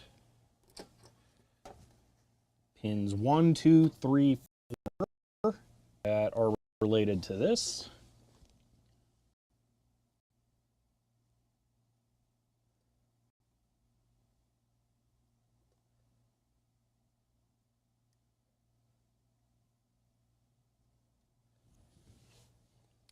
And then U30 is this chip. And that is pins 11 and 10, 11, and 13. So a 14-pin chip. Yeah, those were 1, 2, 3, 4. Okay. It's over here. Just going to do the bottom 4.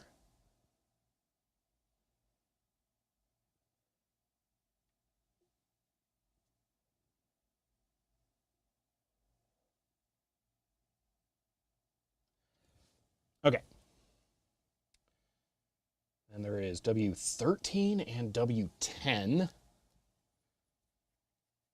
Where are those?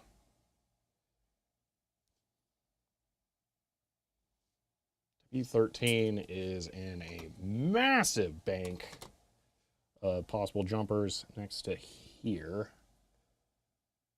So 13 is that one.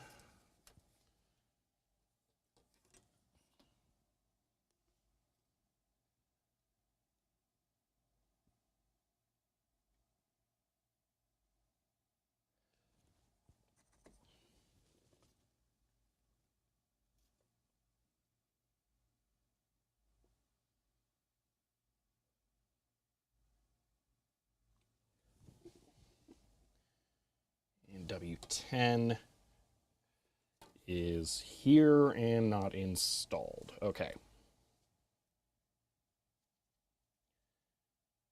There's some pull-up resistors. There is R70.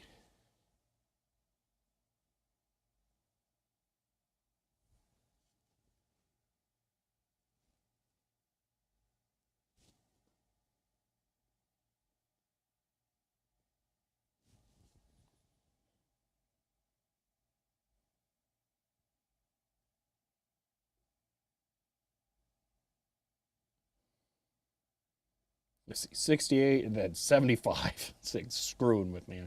Oh, okay, there. So 27.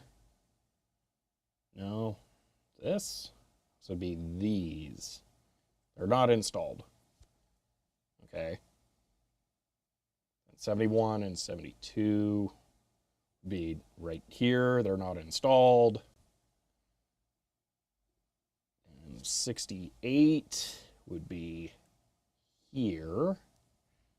So I should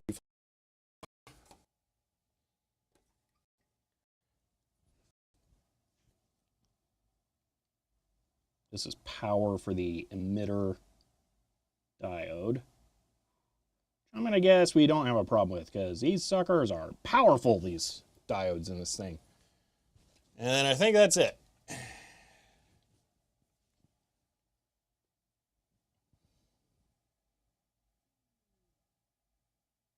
Yep. All right.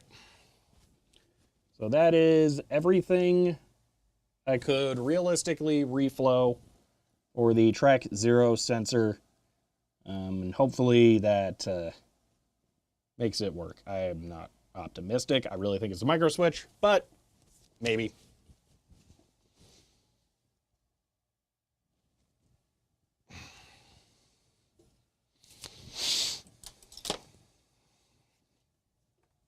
Okay.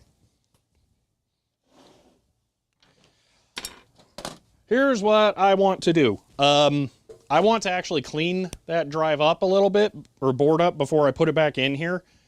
And we only have 14 minutes left. And I'm not going to get the whole thing put back together right now anyway, so we're actually going to save that for tomorrow. And instead, we're going to look at the stuff I 3D printed really quick, because that will require some minor post-processing. So let me pull that off. You stupid 3D printer, why did you leave the bed hot? Okay, well, that I was kind of hoping it would have, you know, cooled, so it'd be easier to pop off, but no, I don't want that.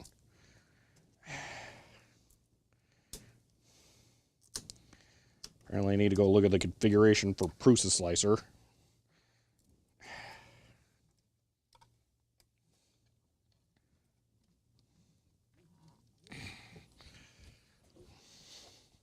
All right.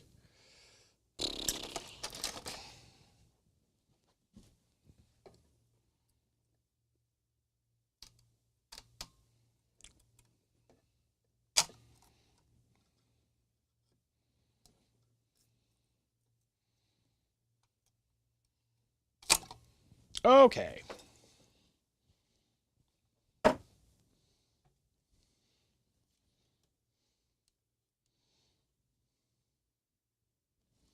So here we have two recording drive holder things. I will have to sand that down. Look at that. Isn't that such high quality printing? Oh yeah, it's like, look at, oh, it's such good stuff. Oh man, my printer setup is the best. So yeah, gonna have a little bit of post-processing to do on this. But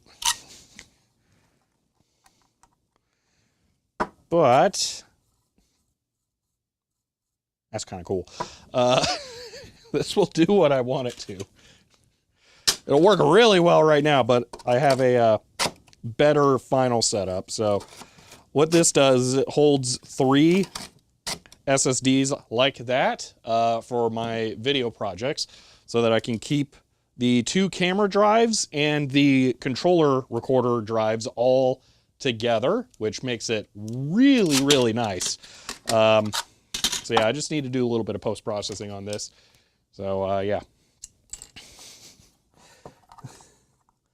Let's cut this off.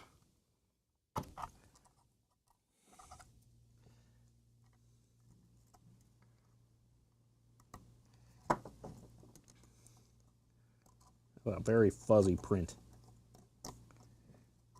All right. So the first one I did wasn't this bad because I didn't print 2 of them, although it was that bad on the inside. Printing 2 of them may not be the way for me to go here.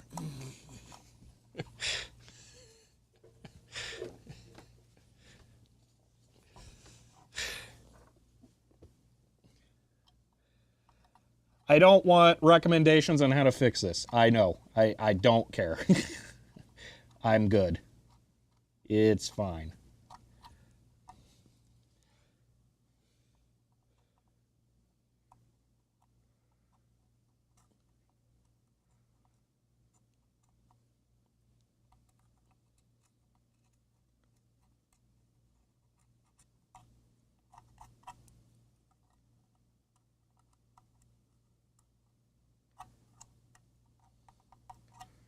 All right.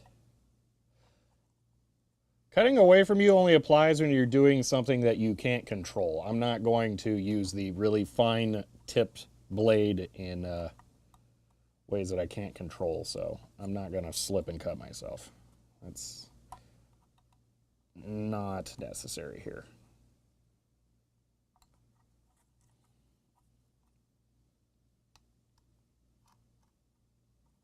NG1 N3S-U Pt18 Tier 1 and says thank you for the always amazing quality streams. End of line. Engine, thank you for the Tier 1 sub and for 36 months. That's a number of figures. I appreciate that. Thank you, though. Would doing 3 at once cause heat issues? No, this just took 5 hours to print, so I can't really do more than that at once and have it end at a reasonable time. Because again, this is a rented office. I don't live here, so I need to go home at some point.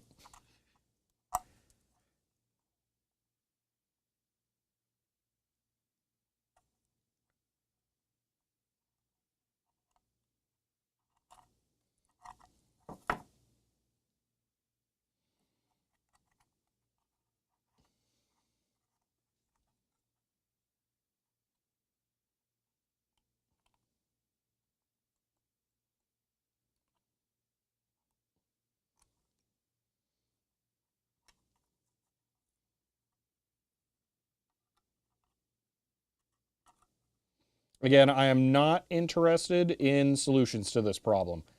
I used a 3D printer I don't normally use, and I have not tuned it at all. I know all sorts of ways I could fix this. I just haven't, because it's low priority.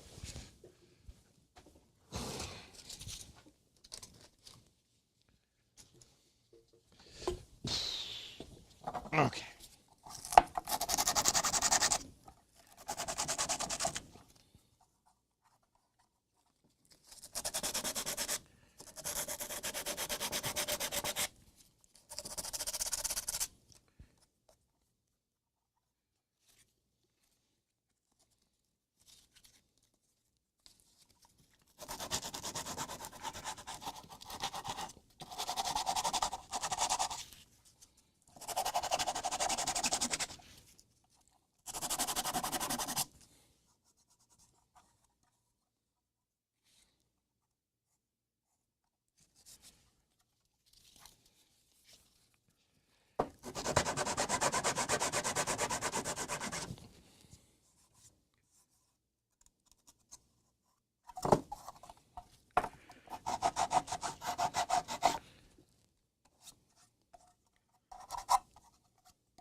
Okay.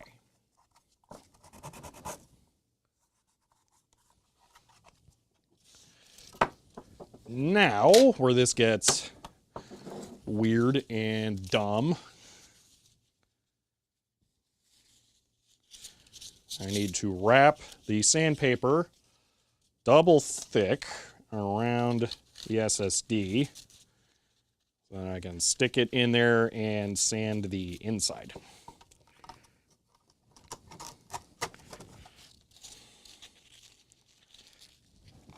For a goose at CHER 100 weird and dumb. Clear back but check again. End of line. Chloe, thank you for the 100 bits.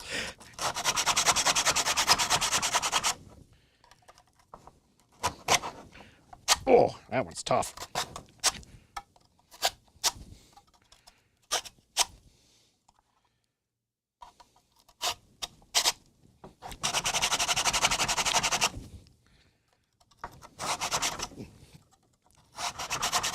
It is destroying the sandpaper.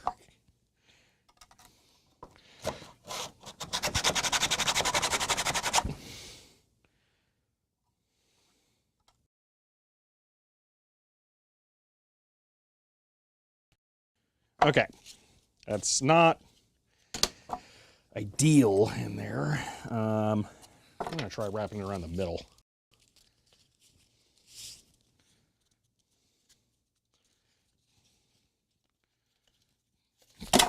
Get back here. Oh, don't want the knife stabbing me.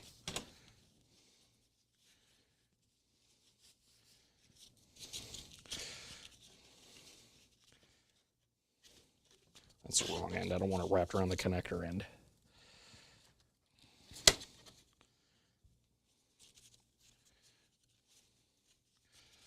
All right, DZAC, if you're here quick, okay.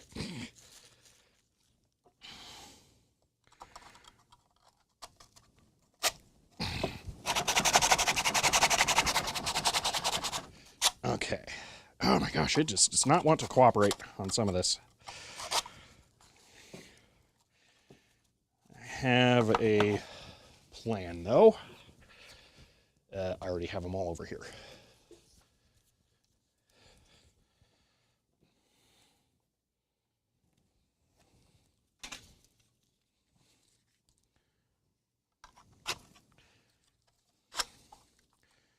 Have this drive push on the parts that are a problem.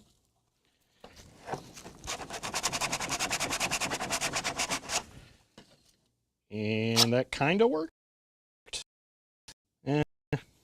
Might be good enough. Okay.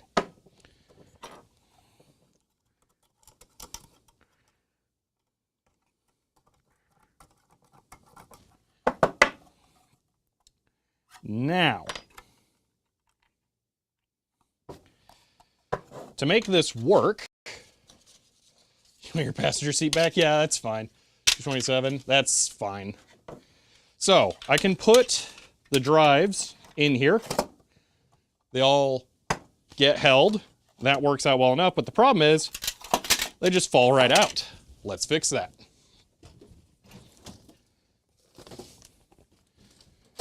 I've got a sheet of felt and a pair of scissors, and this is all I need to make this thing work perfectly. So I'm just going to cut a small strip of felt.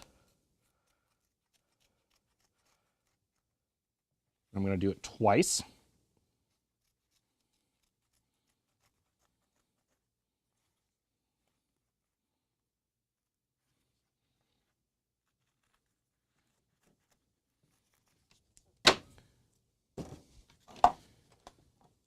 I'm going to grab some tweezers.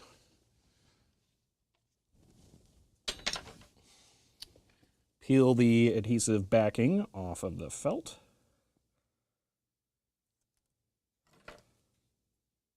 Grab the lip, feed it through the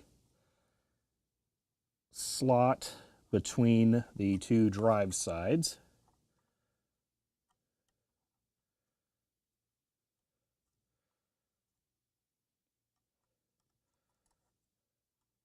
Come here. This side kind of bowed in a little bit, so it's extra difficult.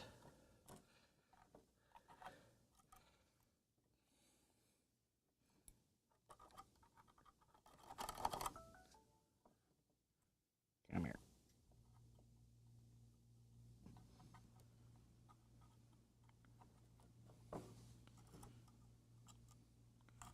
There we are. Okay. Now I pull it through to the middle, hold one side, and then just push it down. Then push down the other side. Now I do the same thing for that one.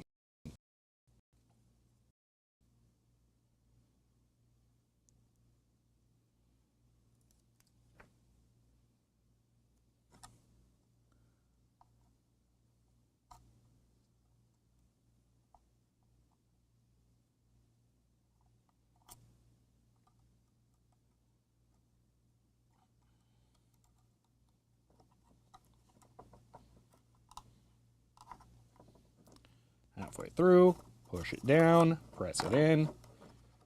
It's halfway, push it in. There we go. Now, the outsides have one felt interaction. These drives slide in very easily, but then the inner one has two, and it's tight enough that they don't fall out. And there you are. That's it. It holds the drives in. Just pull the middle one out, and then the other two come out super easily.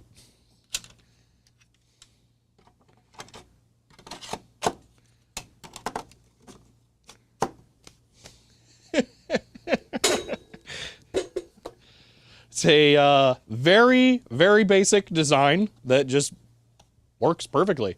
How many SSDs are destroyed using sanding blocks? 0. Everyone else just throws them in a box. Well, I need them to be grouped in 3s. I just kind of wanted to try that. Because of ATEM, camera A, camera B. So I need them like that.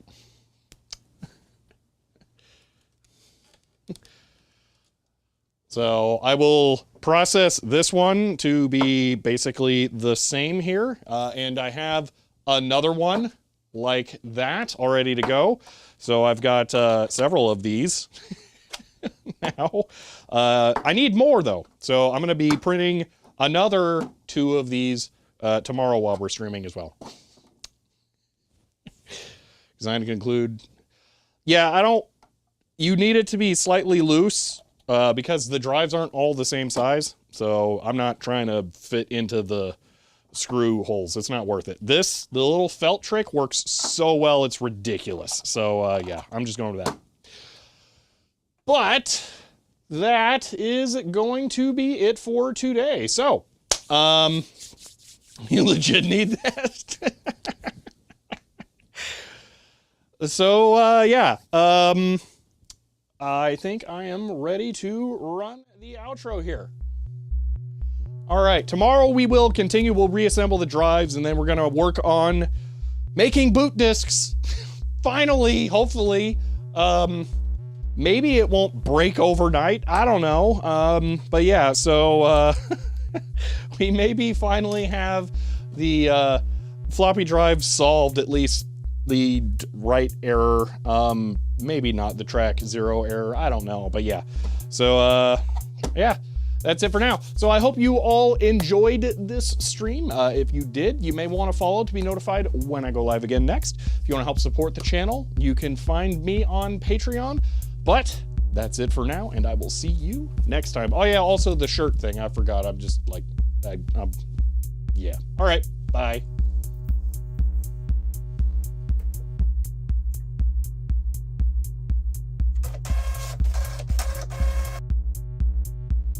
Oh wait, Sandy or Madness is right. Hold on. Yeah. Good call. Hold on. It's already uploaded. Wait a minute. Yeah. Second channel, edit, and public. Go. Okay, you can now go watch a video about the fans and the Micronova computer. Just went live on the second channel. So, yeah, go watch that. All right. Bye.